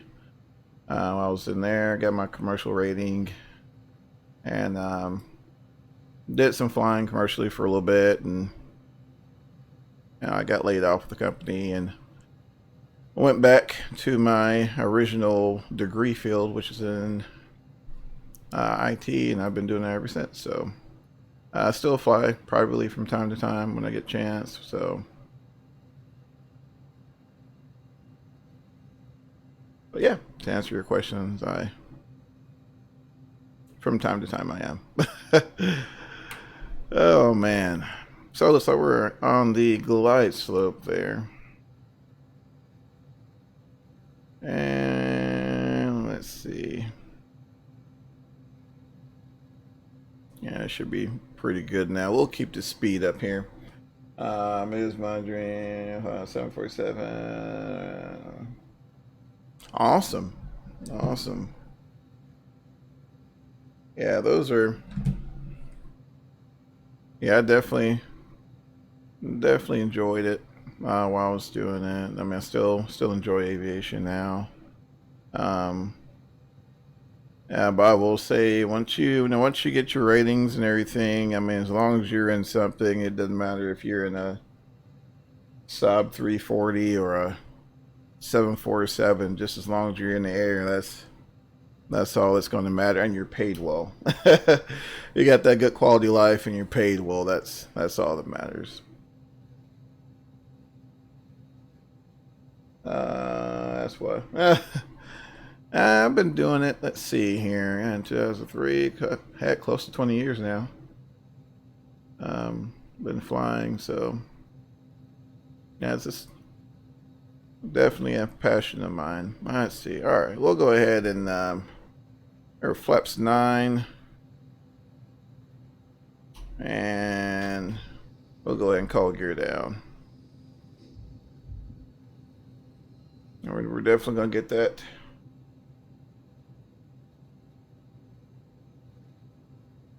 Definitely gonna get that pitch down there. to broaden those flaps, but we're dumping quite a bit of speed. You'll see that quite a bit, especially these larger airports. You know, you'll have a much faster aircraft behind you, and you want to...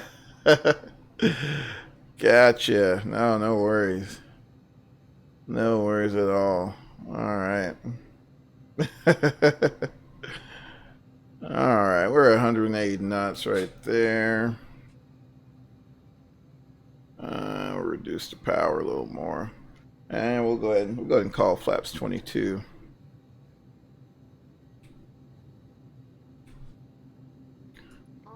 I have the airplane.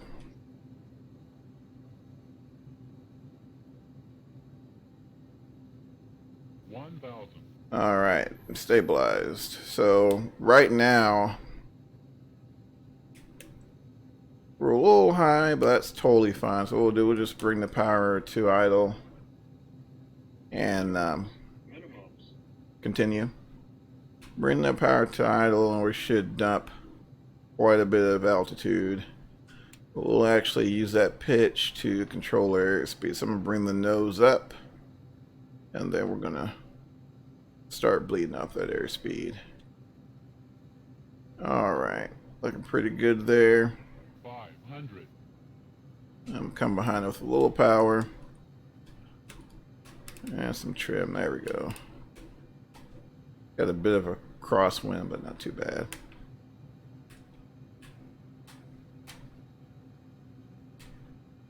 Not too bad.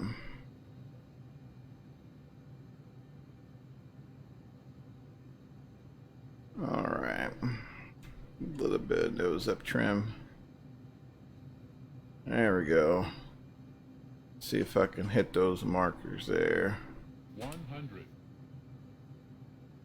See if I can hit them. 50.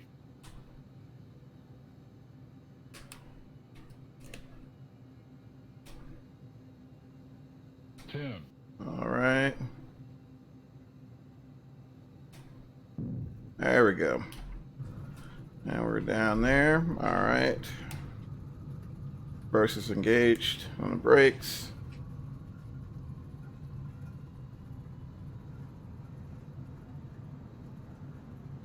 And 60 knots.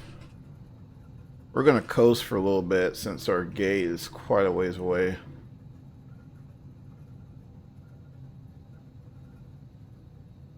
All right. Alrighty.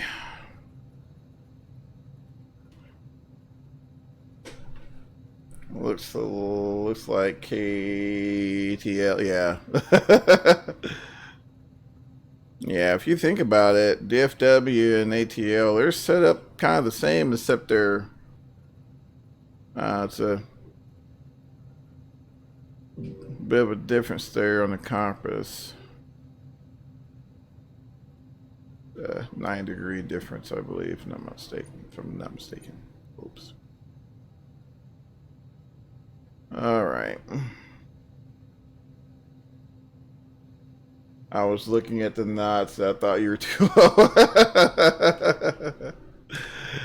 Yeah. So, you know, when of course you're landing, it's all about sight picture, right? So, now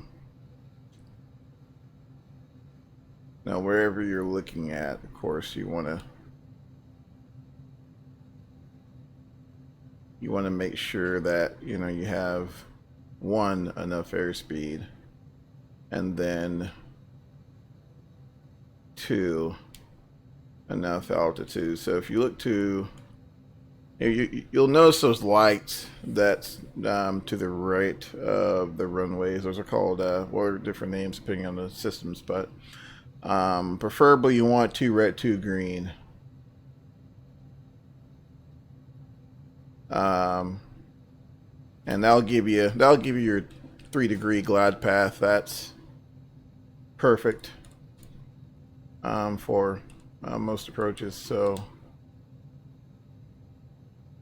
it's all about developing, you know, that sight picture. If you can get that, you can pretty much put the airplane wherever you want to put it on the runway. Let's see. Ah, awesome. Glad I was able to help. DFW actually find some of that A319. Yeah. I haven't bought the A319. I mean, not the A3. I'm sorry, the A321 that just came out. And I'll tell you why. Um, I also have FS Labs, the A320, A319, and A321 for P3D, and I just did not want to get an additional Airbus. I mean, I'm sure it's great. I just haven't went out and got it yet because I just did not want another excuse me, another bus. So yeah, but yeah, I heard it was awesome. I heard it was phenomenal. But yeah, Tolus is amazing. Very. I mean, to me, it really. I've never been a fly-by-wire aircraft, but if I was to imagine, from what I've been told, um, in regards to how fly-by-wire responds in the air, it feels really, really close to what I've been told. So, yeah, definitely same as the A319.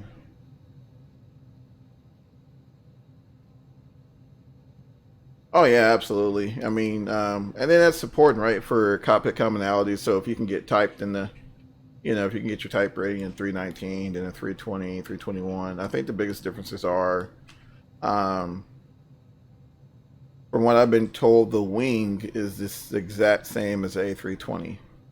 So that turn that the ground crew did, well, yeah, true. Um, but the wings the exact same. So I think as far as now as far as the actual aircraft itself, I mean, there's probably some subtle differences, I'm sure, especially in the way it handles. But um, now, as far as the features, I'm not sure if Tolus did anything different than the 321 or what. Because of that, I won't buy for 7. Yeah, yeah. I mean, ultimately, I think that's the biggest difference is the fact that, of course, it's longer. But I mean, I don't know. I mean, because even I mean, I have the A321 for P3D, and I rarely, um, unless I'm making a Delta run or something like that, or something, IDFW, I rarely find myself using it. Yeah, kind of weird, but yeah. All right, we're out of them there.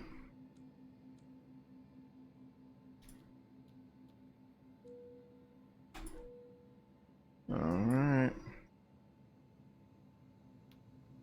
Features are better. Ah, gotcha. Okay. Yeah, see, I didn't. You're probably right. I mean, hopefully my biggest, I guess it's not so much of a gripe, but my biggest thing is, I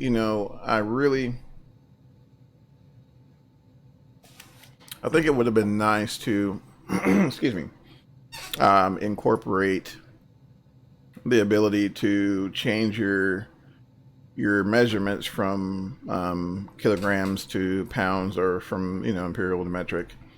Um, Especially for those of us who fly in the U.S. I mean, it's not a huge deal. It really isn't to make that conversion, especially if you're using a flight planning software like SimBrief or professional flight planner or whatnot. But just the added immersion of, okay, I'm dealing with liters instead of quarts, or whatever.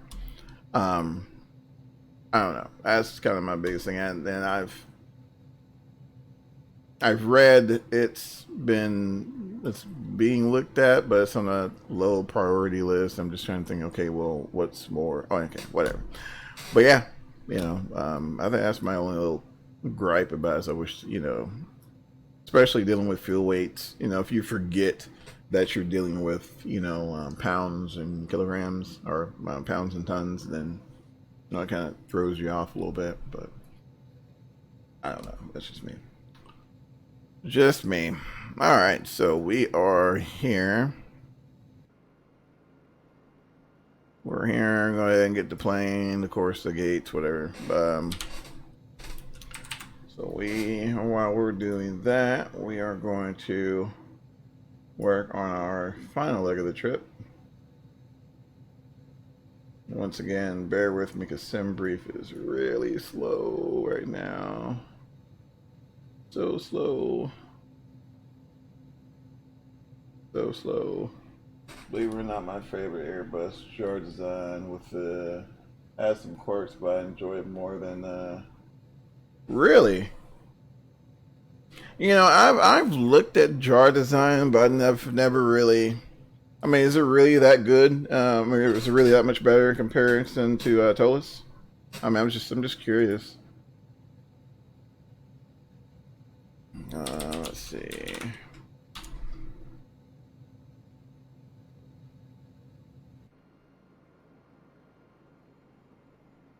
Depart. Where's that? Let's see. There we go. And then, if I can spell today.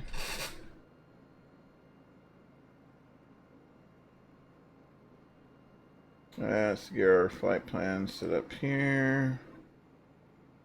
I can find it somewhere. There we go.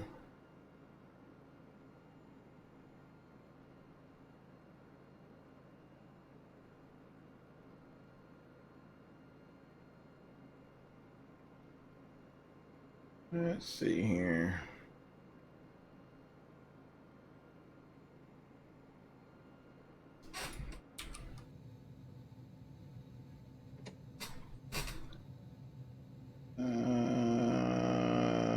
Flight to begin to Belgium. Oh, I wish. It'd be quite a long trip. All right, so yeah, we're actually going to a place called Stillwater, which is just west of Tulsa, Oklahoma. So 37-minute trip, I think, from takeoff to touchdown. So not too, I wouldn't say it's that much better, but I feel versus performance. Gotcha. Okay, makes sense. Makes sense. Cool. Yeah, I may have to take a look at it. Definitely may have to take a look at it. And I'll tell you something else as well. If you do have P3D, I think the service pack for Phil there's Embraer 175 and 195. I think that is releasing here pretty soon. Apparently they're 99% done. That was Monday. They're 99% done, and yeah, it should be coming here soon. So that'll be nice. Let's see, IRW. Okay. I think there's one for X-Plane as well, but you know, of course, the modeling is there, but the avionics just leave a lot to be desired. That's the only thing. All right, so let's see. I think 3.5 for the runway.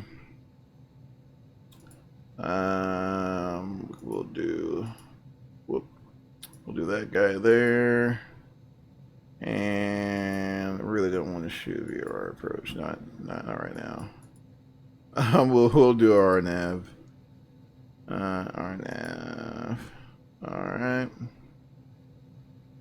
And I believe for the when are you usually streaming? It's my schedule is very sporadic due to my my real world job, unfortunately. So mostly on the weekends, you'll catch me, but definitely make sure your notifications are set to on. That way, because what I'll do, I'll at least try to schedule it out maybe an hour or so before I start. That way you can kind of, you know, if you can, you know, but they're also recorded as well. So if you happen to miss one, And they're also recorded for you, so. But yeah, let's see, 40, let's see. So I guess we're going with 4,300 pounds of fuel on this one. Let's see, let's get it kind of, let's pack it out a little bit. We'll do 26 souls on board.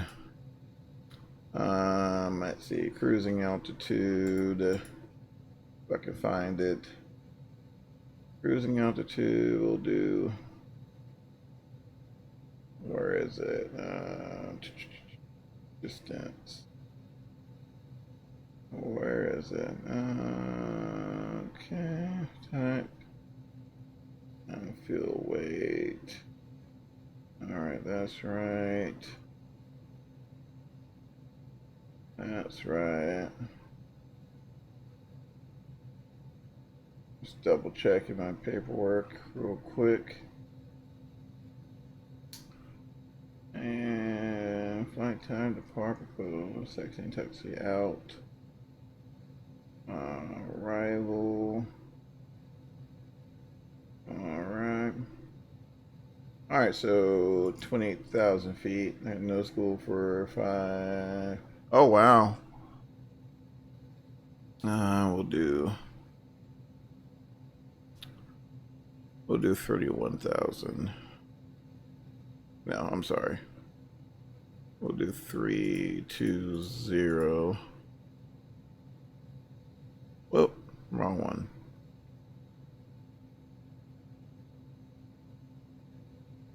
So why are you not accepting that? Do I need to go here and do it? Oh, gotcha. Okay, well, it makes sense. All right, so, all right, I go 32,000 feet and Mach 0.74. Have to change the. We'll change our winds as well. Because I'm sure the speed's going to come up a little bit, and it does to 231 at 118 knots. So we're going to have just a bit of a tailwind going up there. Alrighty, so that's done there. Yeah, so we can execute, and there we go. All right, so we are, because they're shut down the school, they're scared of the corona. It's gonna be in the school some. Yeah, that's definitely a sketchy situation right now. All right, so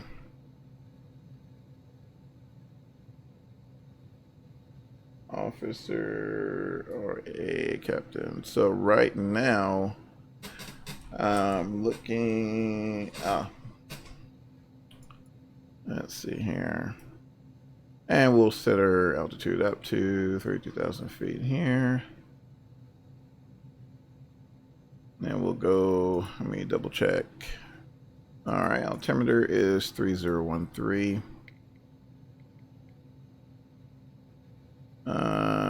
3013. And let's see here. Okay, so that's done. Roll this back to 240. And see, are you an officer? So we are actually sitting in the captain's chair, but the thing about commercial aviation is, of course, you'll have the captain, you'll have the first officer. Both are considered pilots, if that makes sense. The roles, you kind of get into what's called cockpit resource management. So let's say if I'm the first officer and I can see the captain doing something not correct, or putting the airplane, the passengers or something, in a perhaps an unsafe situation, then is your responsibility as the pilot to intervene, which of course it goes the same for goes the same for the captain as well. Now the captain, of course, that position comes with more administrative duties, and as well as dictating.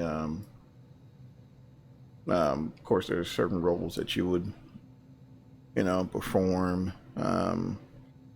But there are situations to where it's just considered as the pilot flying and the pilot not flying. So of course, you do have the name, of course, captains, but that is your airplane. You are in charge of, ensuring that the aircraft is safely operated. But, in situations to where, something may happen or whatever, then it is, both flight crew's responsibility to intervene and, work together, do what's necessary to make sure the airplane gets from point A to point B. So hopefully that kind of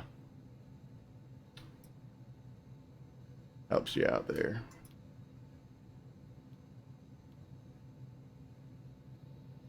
All right, so looks like we are once again set to go. It's a really quick turn. Normally it's about 30 minutes, but that'll be fine. All right, so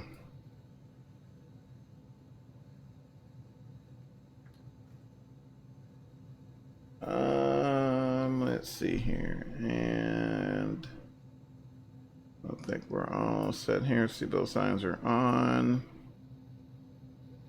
and so we'll go ahead and disconnect that guy. So we'll go ahead and get ready for pushback. So we'll call our pushback truck. Please show me where you want to go.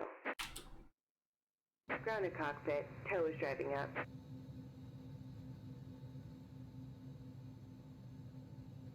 Let's see here.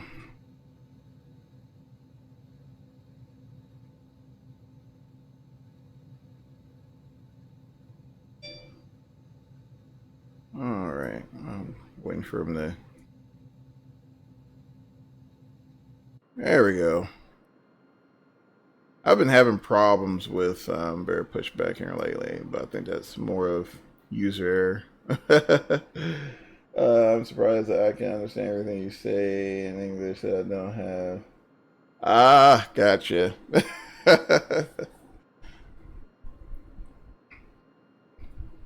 And I don't consider myself perfect at English myself, so yeah, don't feel bad. Ready to connect. Don't feel bad at all. Let's see here.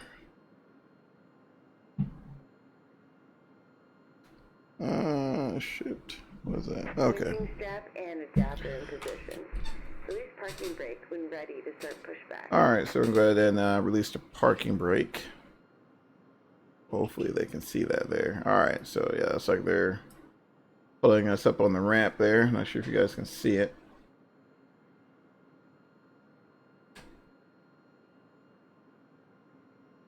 No idea where that guy's going. My goodness. Starting pushback, and you may start engines. All right, looks like they're getting us pushed back there, so we'll go ahead and get our engines going. All right, so make sure we're clear on the right, and we'll go ahead and fire up that right engine.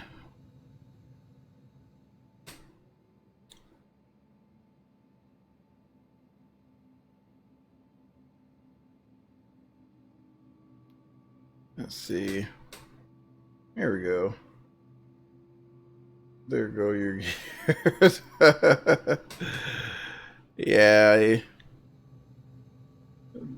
don't think he left any prisoners in that one. All right, so number 2 is stabilized. We'll go ahead and make sure we're clear on the left, and we'll go ahead and fire up number 1.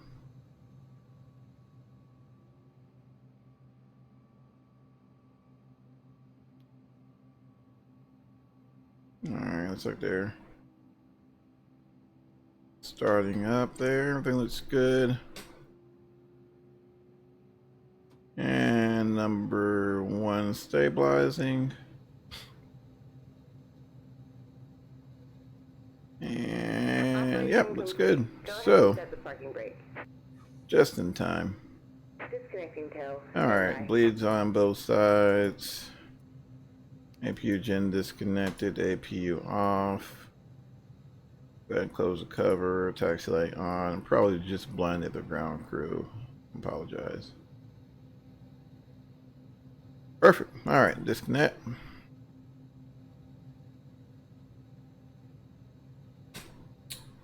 It's taking a while. If I type, a minute it pops up by.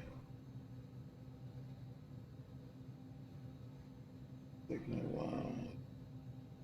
That's what it pops up. Tow is disconnected and bypass bin has been removed.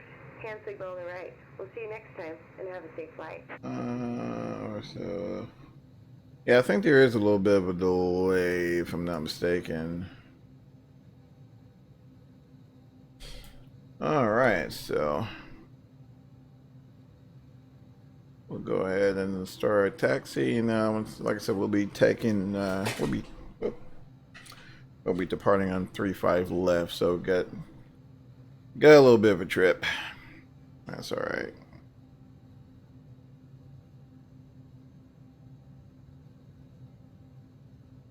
While we're doing that, we'll go ahead and set flaps 9.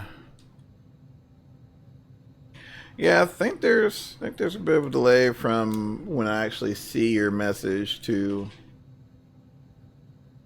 the stream. So if I don't immediately respond, I apologize.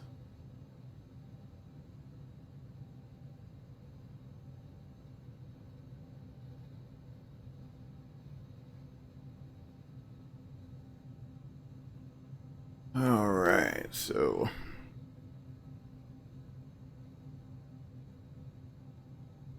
we'll make a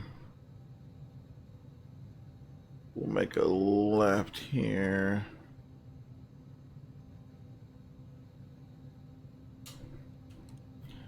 And I think my next stream will probably actually be in P3D. So if you're curious to see, guess the differences or whatnot, then like I said, I'll be streaming that. So.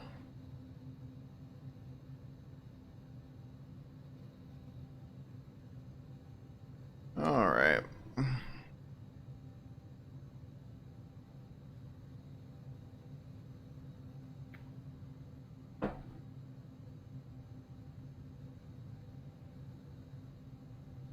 We'll make a left on Taxiway Lima.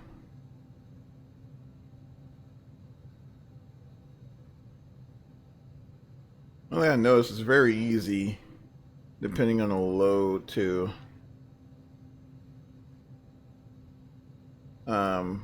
approach the turns with a little too much speed. It causes some problems sometimes, but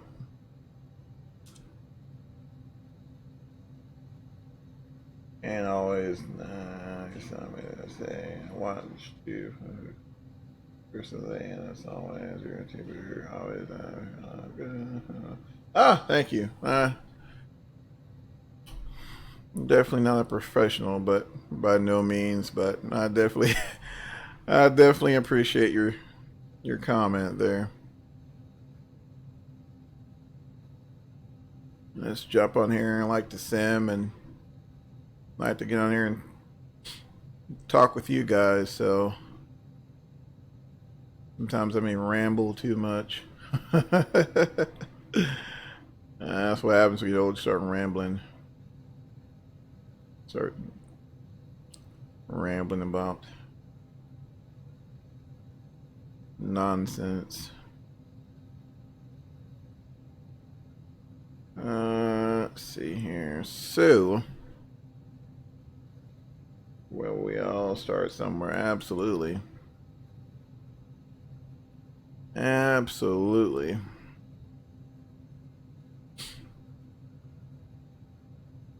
So yeah, being that I think we're going to taxi halfway to our destination, but we're going to have a little bit of a crosswind. Taking off on 3-5 left. I think the wind shit turned on us a little bit, so may have to take off a little crosswind correction just to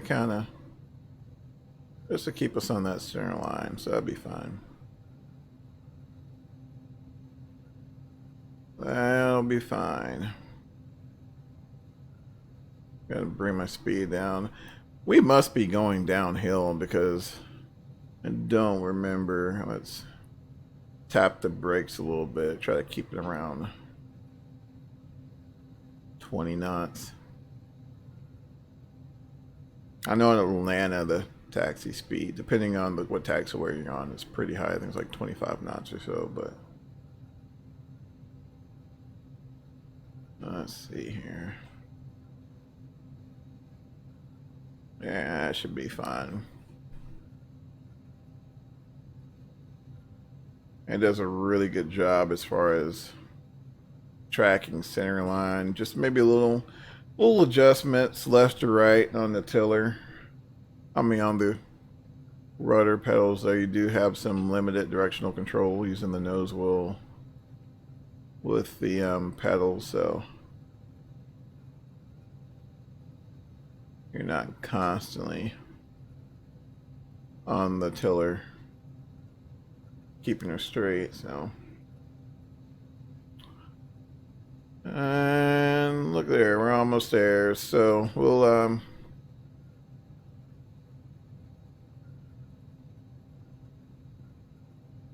almost there. We'll start slowing her down just a little bit. Squeeze the brakes a little bit. Stop. There we go. Alrighty. And this is plenty of runway here for what we'll need. So we'll just make a left turn here and get ourselves prepped for departure.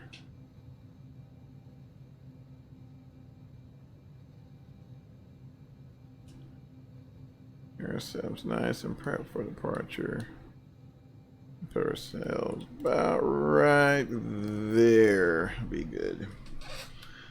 All right, so I'm gonna assume we got clearance from tower. So we'll go ahead and get our landing lights on, strobe lights on, and of course no APU on this one.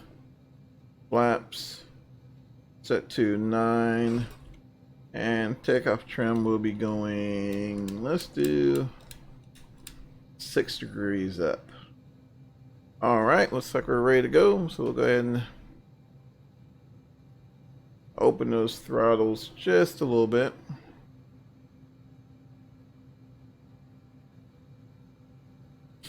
And once again, phone's clear, runway's clear, and we're gonna say that we have clearance.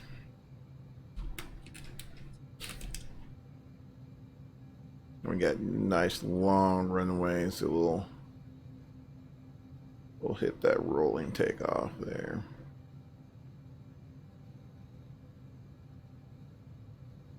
Plenty of real estate. We'll get her lined up here and double check. We're on 3-5 left and take off.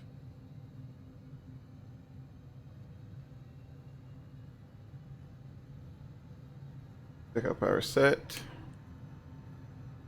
Engine estimates and limits. Airspeed's live. 8 knots. V1, rotate. V2. There we go. A little bit of rudder there. Positive red climb gear up.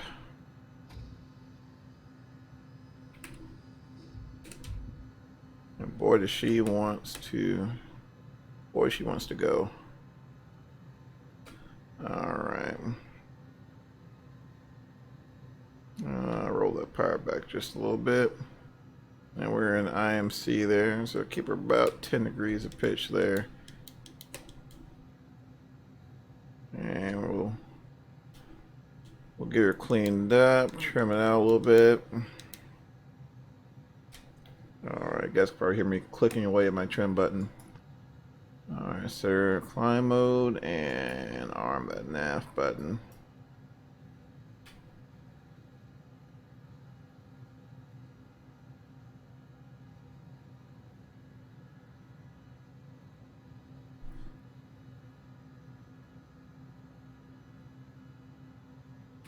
And right now we're just getting there and speed up to about 240. Using that rudder trim to help us out. And doing our best to follow that flight director.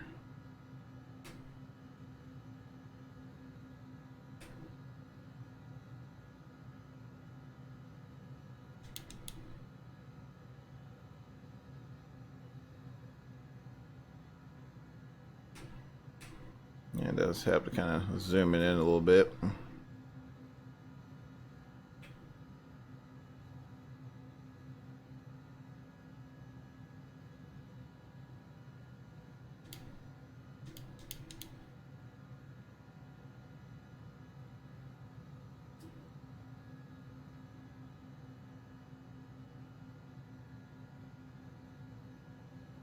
And coming at 8,000 feet.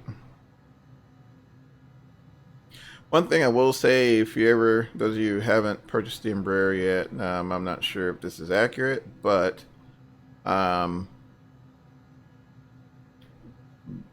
pitch wise, it's a little twitchy, so just make sure you're as smooth as possible in your pitch application. Blah. Can't talk. Alright.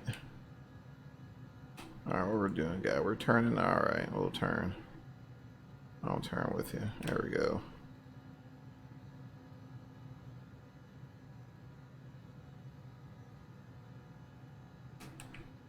Alright, we're at 11,000 feet. So I'm going to go ahead and give her to auto. I'll take over there and we'll go ahead and then get those landing lights off. And we'll probably bring in a Sarah thrust rating. This is where it's really nice to have two people. We got someone to handle your power there. All right. I'll say it's not too bad. It's pretty smooth out today, so we'll go ahead and turn that seatbelt sign off.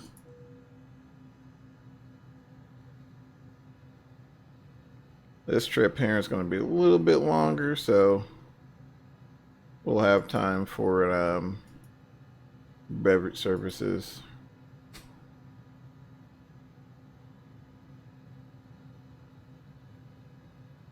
Progress. All right.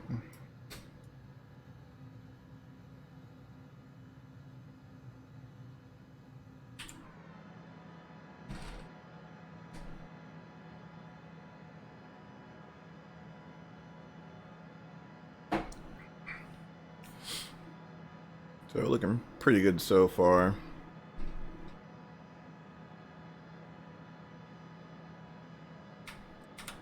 Very, very nicely done cabin.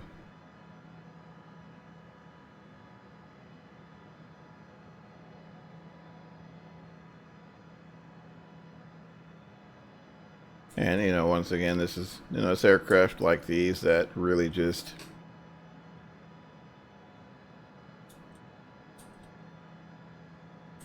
how longer they stretch the legs and you how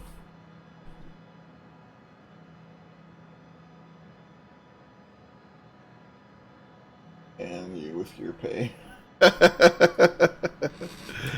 Oh man, for sure. Whoop. There we go. All right, cool. We're at 21,000 feet already. Oh, we're already past 180, so we'll go ahead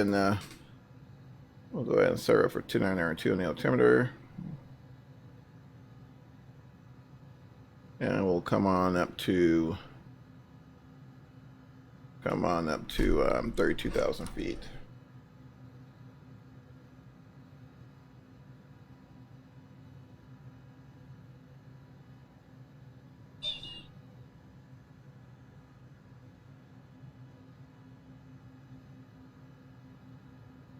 Yeah, let's kind of look here. We got a 60. There we go. Yeah, we got a bit of 68 knot crosswind right now, so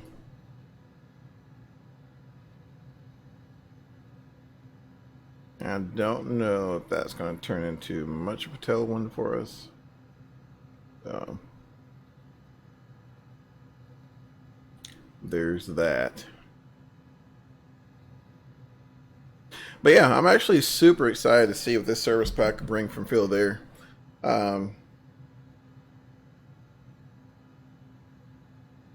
I'm a huge fan of, excuse me guys, my phone. I'm a huge fan of regional jets, as a lot of you probably have seen. And for so long, we've been needing a good Embraer 175, 195. And Field Air, they do quite a bit of work for FXX and Prepare 3D back in the day, and out of nowhere they came out with this new and improved Embraer series 175, 195 RJ,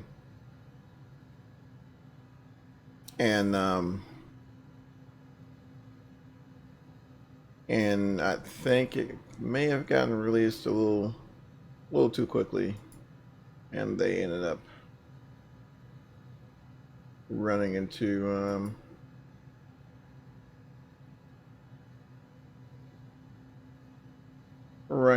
some problems. What are you talking about, YouTube? Let's see.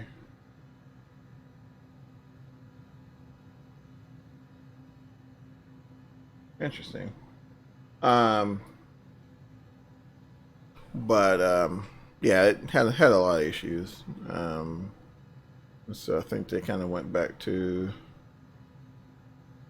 the drawing board and made some improvements. And from what it looks like on the change log, it looks as if it's going to be basically a brand new airplane. So that's going to be really nice to see how the improvements worked out. I play the roadblocks if I send where you need to bring in some passengers to their gate. Oh, really? Oh, that's cool. That is too cool.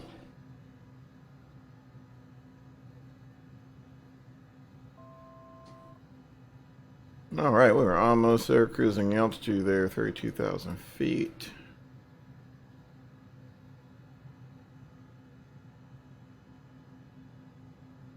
And it's a quick check of the overhead panel, make sure it didn't miss anything. So we're actually not going to be at 32,000 feet very long.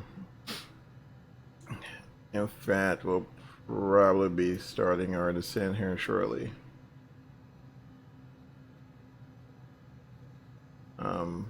Pretty quick flight, not too bad. Yeah, my son, he plays Roblox, and thanks for cheering me up today. No worries, bud, anytime. Yeah, my son, he plays Roblox. I think he plays something else too. It's called Stormworks, I think. Not sure if you guys have heard of it. Actually look pretty interesting. But Roblox reminds me a lot of the what's that game called? Minecraft. Man, I feel old. What is it called? Minecraft, I think. It reminds me a lot of that. A lot like that. I mean,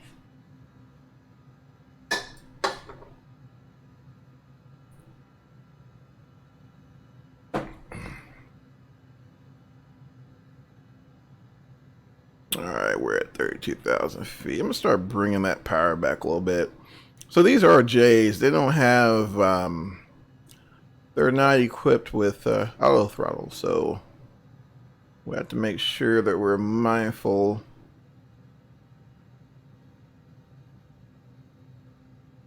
We're mindful of our power input, so we'll reduce the speed there to I'll try to keep around about 0.72 or 0.72 Mach, however you want to say it. So we'll keep it around. Try to do our best to try to keep it around there.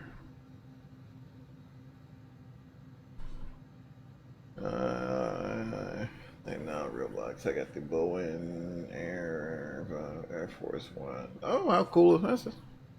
Air Force. Yeah, it's pretty cool. Yeah, I've been told you can do different. There was like a pizza delivery one or something like that where you where you're going around delivering pizzas. That was pretty cool.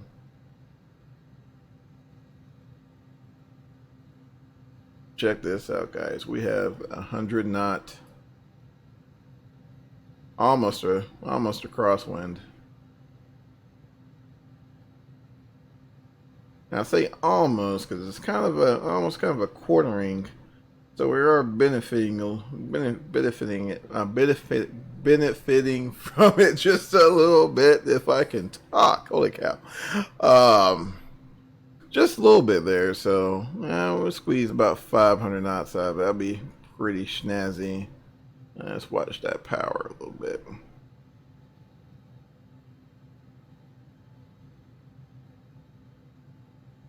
Yeah, I've heard it's pretty cool.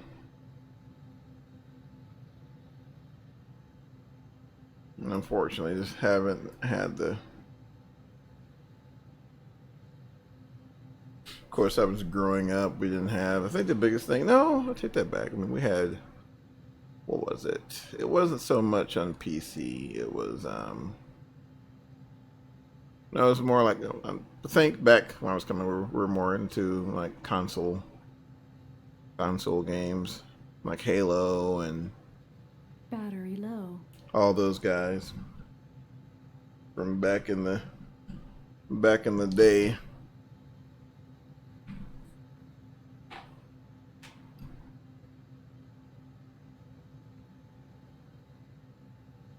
All right, if I could get my, there we go. Charging battery. All righty. We're let's see, 136 out. I'll wait about 125 and we'll Nintendo 64 pack. Yeah, and that's why it's funny because I actually do remember when the N64 came out. But I know the game for N64 was GoldenEye. We played a lot of GoldenEye back in the day, and your battery low. Yeah, my wireless headset.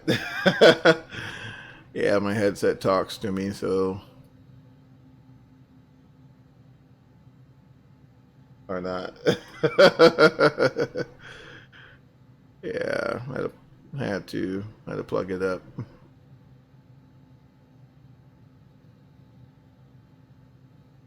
And it's I don't know, it's a little bit annoying. I mean, you have a wireless headset, but I mean, I think I might get an hour or so of continuous play out of it before I have to plug it up. But I mean, I guess I get it, but I don't know. Maybe there's some better ones out there I need to look at some point. Maybe if you guys could recommend a good wireless headset, that'd be awesome. Alright, 125 out. Alright, so here's what we'll do. We'll go ahead and roll the power back.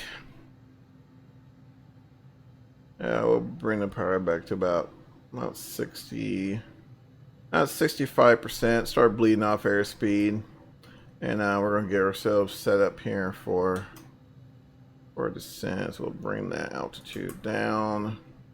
Our altitude select knob here, we'll bring that down a little bit. And we'll go ahead and start our descent.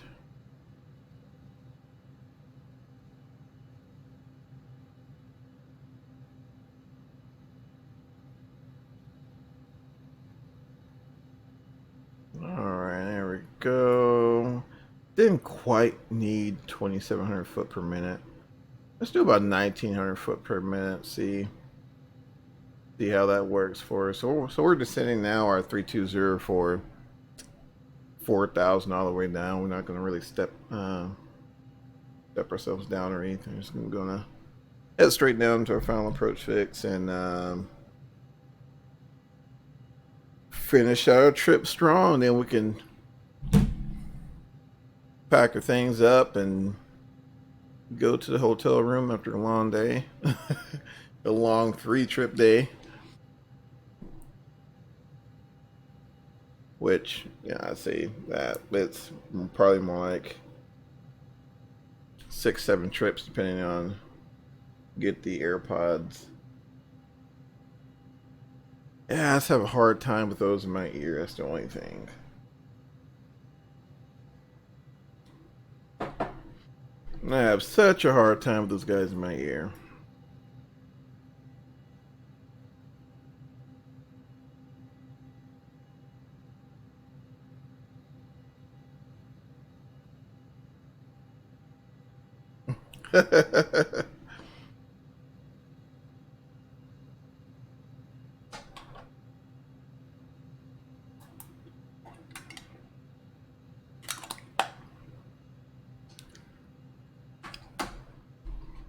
Whoa! Grab the wrong set of throttles there. Let's bring our power back up. That was all me there, guys. Sorry about that. Get a good headset and maybe a mic for your desk. Now, the mic, I actually do have a fairly decent mic. Hopefully hopefully the audio is decent, but it's the actual I think it's called Samson, I think, microphone. Forgot how to spell. No, I got you. Yeah, I smelled what you were cooking. um, but yeah, I actually have a pretty decent mic. So, I think so at least. I know when I first started, and I was using just regular the regular headset mic, and no one could hear me. So I was like, you know what, let's go ahead and. So I went and bought a whole different new setup, and so far they can last for JBL headset. That's for hours. I got some. Oh yeah. I'm just have to try something. Goodness gracious. I mean, I don't mind the cord, but I plug it in. It's like, oh my goodness, it's supposed to be wireless, and it's not wireless. But maybe it's just me whining. Gotta stop whining.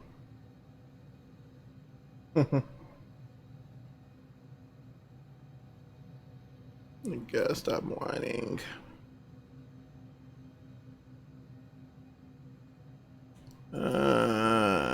Some exterior views. Andy, so yeah, I mean, you guys can, just kind of see there. I mean, just a very well done model of an ERJ-135.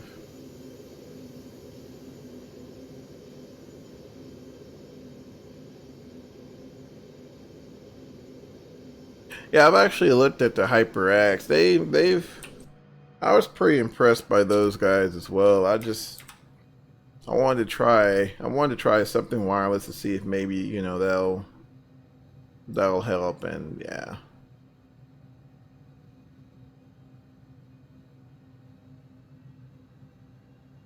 Totally did.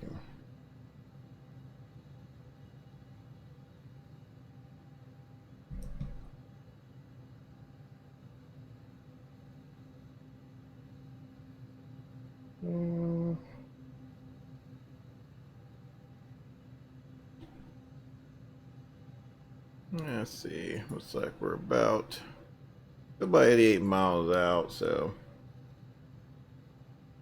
the flag is a little. Yeah, I saw that earlier. On the texturing, it's just a little there, but not horrible.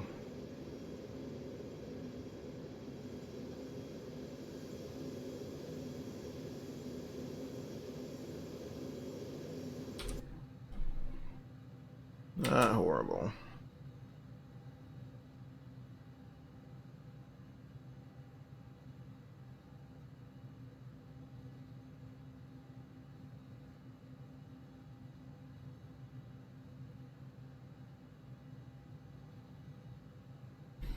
All right, 21,000 feet, 82 miles out.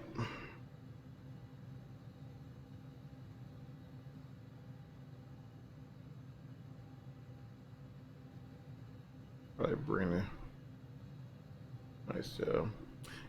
Oh yeah, yes, definitely not bad. And you can this one here you actually do have to purchase, but I think they give you the ability to purchase purchase, for example, just a 135 or 135 145, and then they also have a business jet version of this one to where it's more of a business jet type cabin, and it's actually really nice, but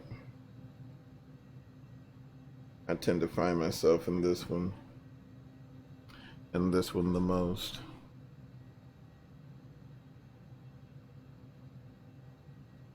Zoom in a little bit. Yeah, fly. Try to get about 12 hours a month.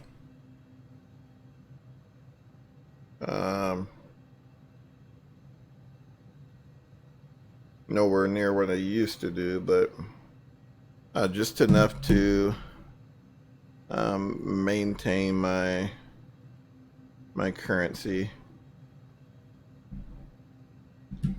Because what happens is if you don't fly for a while, the FAA mandates you go up with an instructor for just some basic air work and 3 takeoffs and touchdowns during the day, just to maintain your currency. So you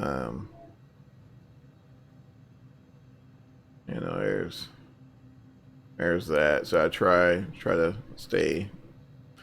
to go up enough not to have to worry about getting a recurrency check done.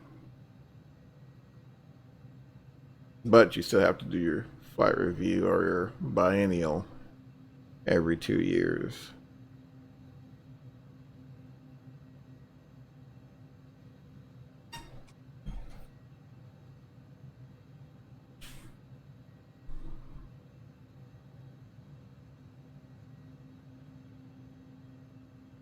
And there's that final turn.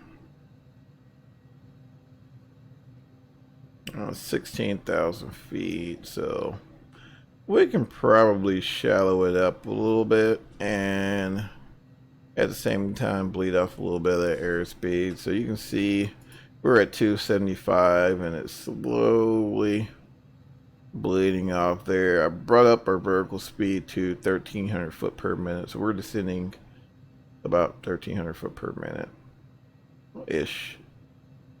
That's the requested. That's what we asked from it, and this is what it's giving us, about 1324. It's not bad. Not bad. Like I said, we're slowly. Now we're also going to pick up an amazing tailwind, so we're going to burn through 34 miles pretty quick. So we need to be mindful of that as well. And to compensate for that, I'm going to go ahead and reduce the power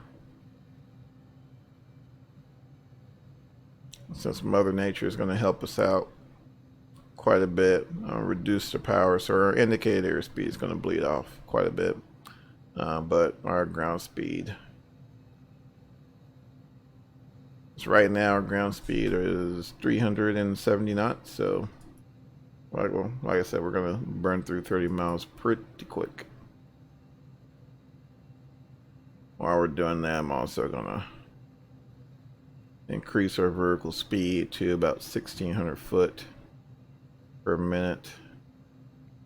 There we go. Yeah, about 1,600 foot per minute. Although I have no idea what altitude we're supposed to be at for. All right, so SCOM at 3,000. Cool. I'll do that. SCOM at 3,000. And we'll go ahead and turn that seatbelt signs on. Make sure there's not a whole lot of room back there. Everybody can start making their way to their seats. And at this point, you know, real world, you'll be doing your, well, actually, you will have started your approach briefing a few minutes back. Do your approach briefing, get everything set up. Do your in-range checks. Let everybody know you're in range, all that fun stuff. Let's go ahead and bring her down a little more. There we go.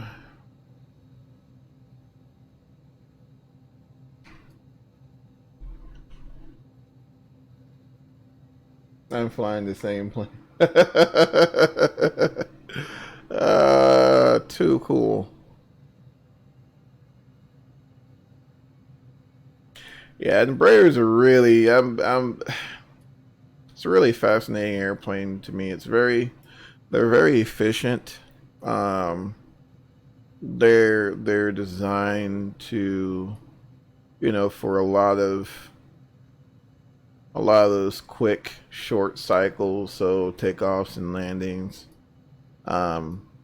Very simple to operate. Just a very, you know, in comparison to, you know, starting out in the regionals and jumping into a Saab and or Dash 8 and wrestling with that thing, which are fun airplanes. I mean, they're great. But, you know, if you had options between this and that, you know, of course, it really wouldn't matter what you took. But, you know, if you just kind of had to choose, you know, I would totally choose, you know, something like this over a turboprop. I say that, but turboprops are fun. They're really fun. And good to go around. Exactly. Exactly. So we're at 9,000 feet right now. 9,000 feet, 14 miles out from Totes. So we can bring up to about 1,400 foot per minute.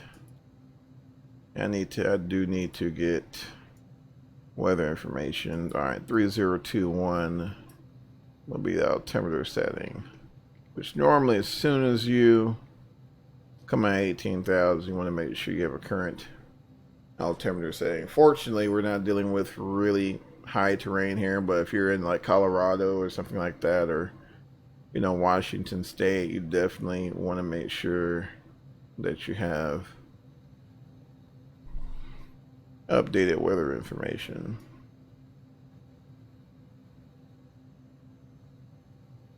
Let's turn the lights on just a little bit. It's hard to see. There we go.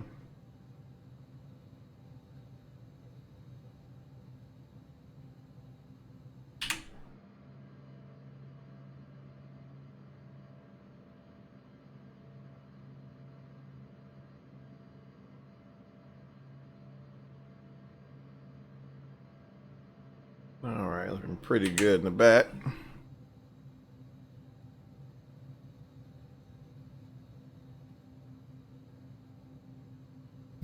And while we're doing this, we got the knots in there too, but it's not working. Uh-oh.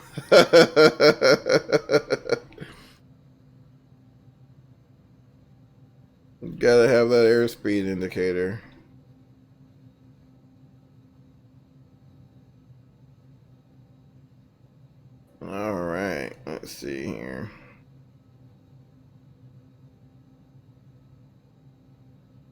SW. Whoop. KSWO. Alright, 6,000 feet there. Now we'll bring that vertical speed up just a little bit. I'll do about 1,100 foot per minute.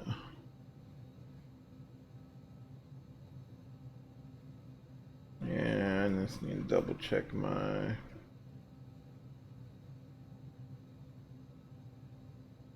overcast at 1,500. Ooh. Maybe just a little interesting flying in here.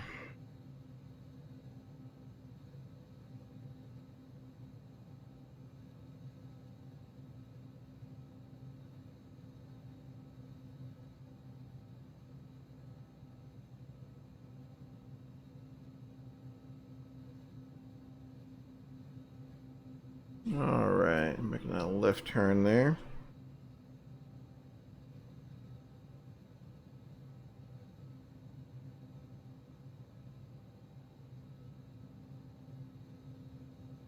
Okay, any charts list, approach, ILS 17, I got an RNAV GPS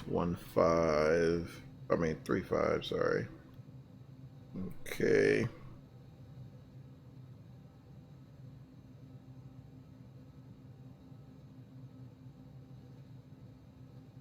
Alright, so SCOM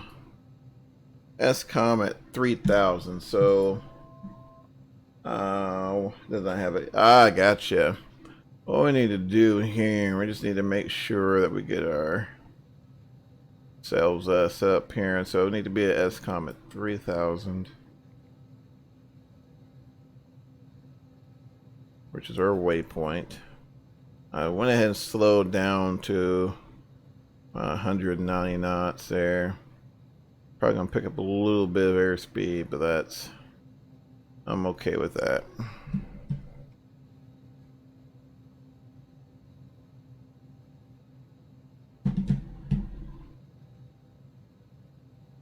I'm all right with that. All right, we're at 4,000 feet there.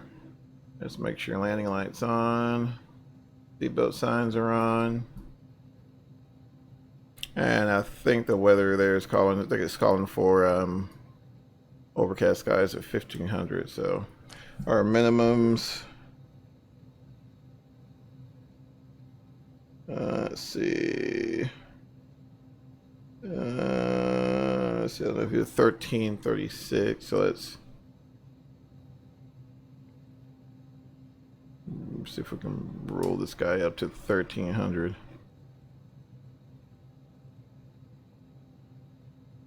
Blast Aviation. Hey man, what's going on, bud? Are you on VATSIM? Actually, I am not. Not today. Alright, so we'll bring it up to, we're slowing to about 180 knots.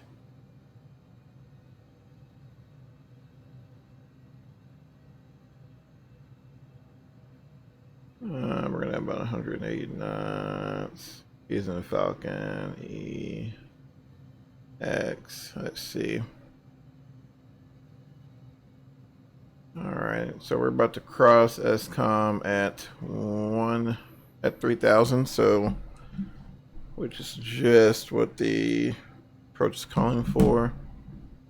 And once we cross SCOM, we'll descend to 2,600.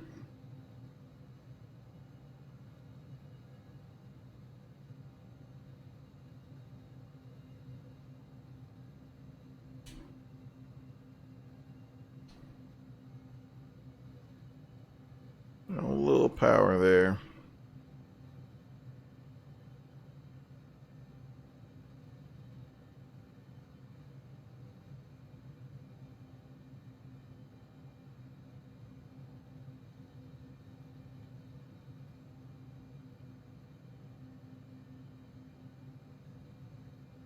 Okay. I'll go ahead and get this guy set up for 2,600.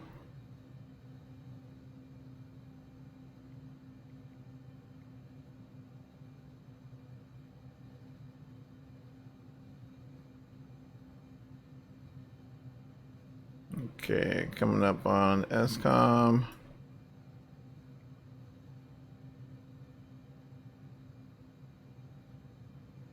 Alright, we're crossing SCOM. We'll go ahead and descend to 2,600 feet. And we'll do 2,600 flaps 9.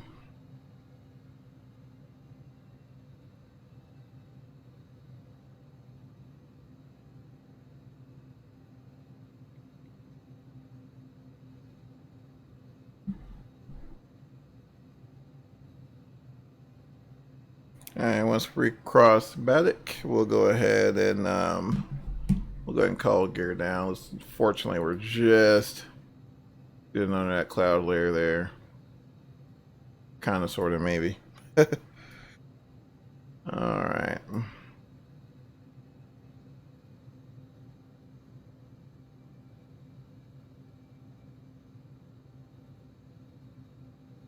I'm running power in just a little bit.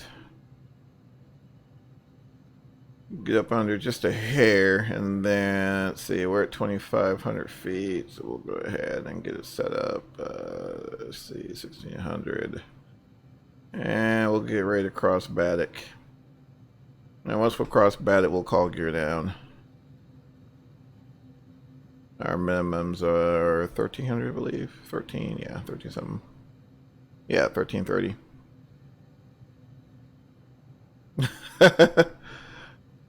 Alrighty.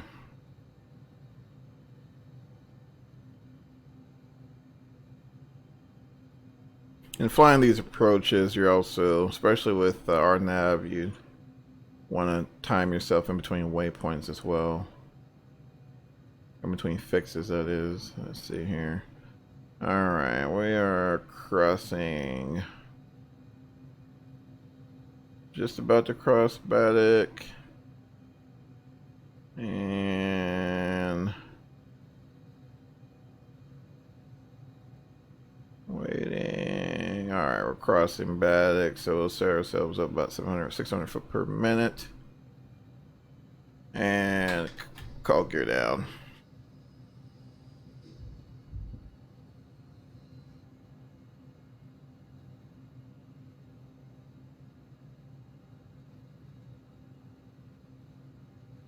And there's runway.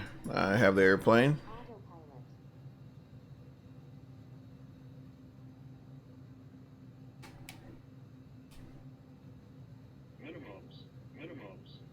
And there's the minimums. Awesome. Alright. A little power there. Need some trim.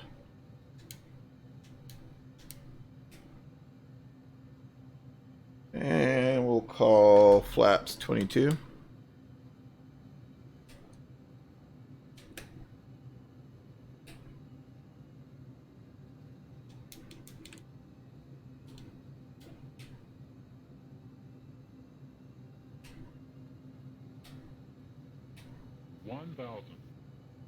Stabilized.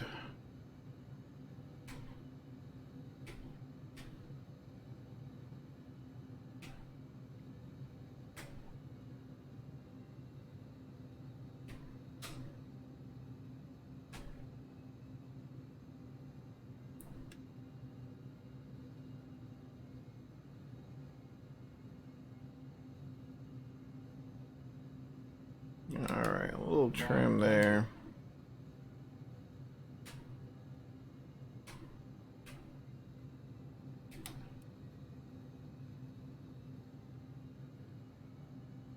There we go.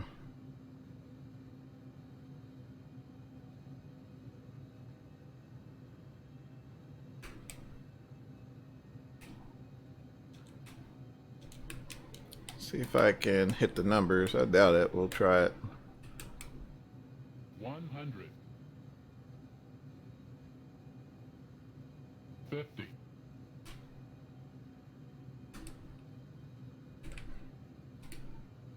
10. Oh, I missed him. That's alright.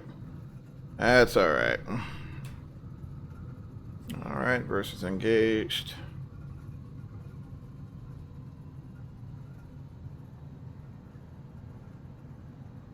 And 60 knots.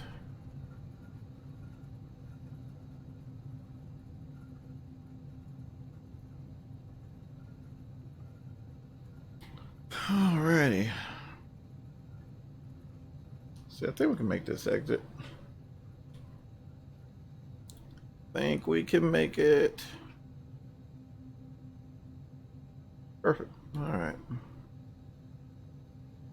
There we go. A small airport. Alright, go ahead and clean the airplane up here. So we bring flaps up. Landing lights off, taxi lights on, strobe lights off. Oh, let me make this turn. There we go.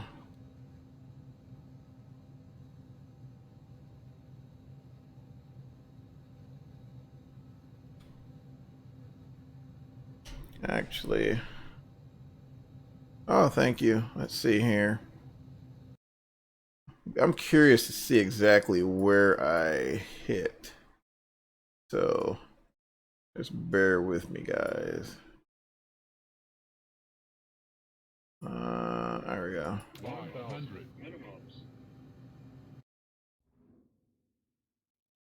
Just a bit curious to see where I touched down.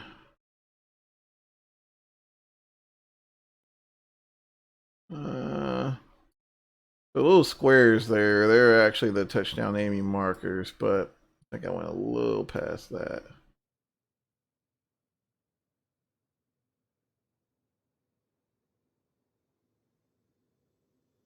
Yeah, I went a little past that.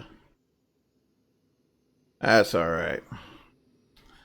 That's alright, I can live with it. I can live with it.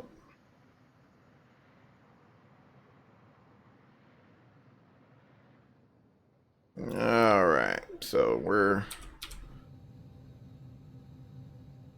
back in the flight deck here. Getting taxied back. If I can get the APU on and steer at the same time, that'd be awesome. That'd be awesome. I'm a little off there. Probably get it straightened out. There we go.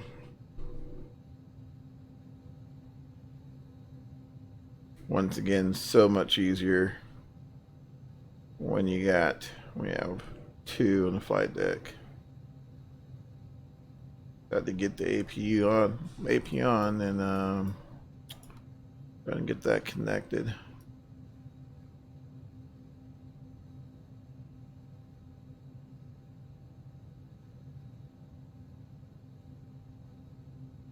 All right, we'll cross the runway here. Assumed we've lit both directions. All right, I think I'm gonna need to make a right here and then get around that King Air. So we'll make a right, get around this King Air real quick.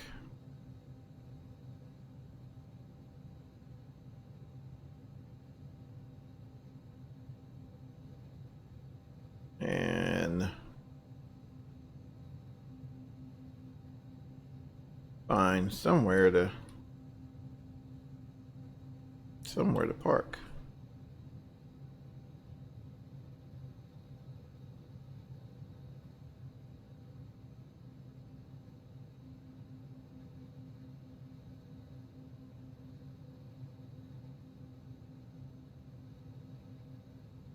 Now see there's a building there, but I don't know. I don't think that's the terminal. We're just gonna say one of these random buildings over here is the terminal. For the sake of argument, at least.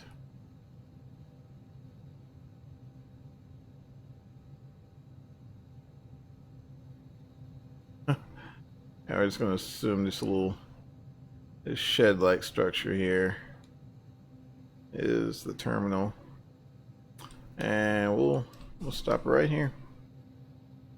All right, parking brake is on. And there's one, number two. Hydraulic pumps are off. Number 1, fuel pump is off. Beacon light on. Seatbelt signs on. APU bleed is on. And that guy is off. And the ground equipment on. We'll go ahead and put this guy on. It's going to be the last flight of the day. And GPU on. And that is it, ladies and gentlemen. And once again, yesterday I flew with Cessna from New Zealand to. Wow, holy cow, that's awesome. That is awesome, man. It's got to be sure you stream it, man. Definitely let me know. I have to check you out. But unfortunately, that's it for me for this evening, guys. Once again, I appreciate y'all chiming in. Appreciate the company, and like I said, my streaming schedule is a little wonky, so just make sure you subscribe and hit the notifications, and I'll do my best to schedule it out to make sure you guys are able to visit. But until next time. Took me 5 hours. Holy smokes, man, that was a ride. That was a ride, my friend. But yeah, till next time, you guys have an awesome rest of your weekend, and we will see you later.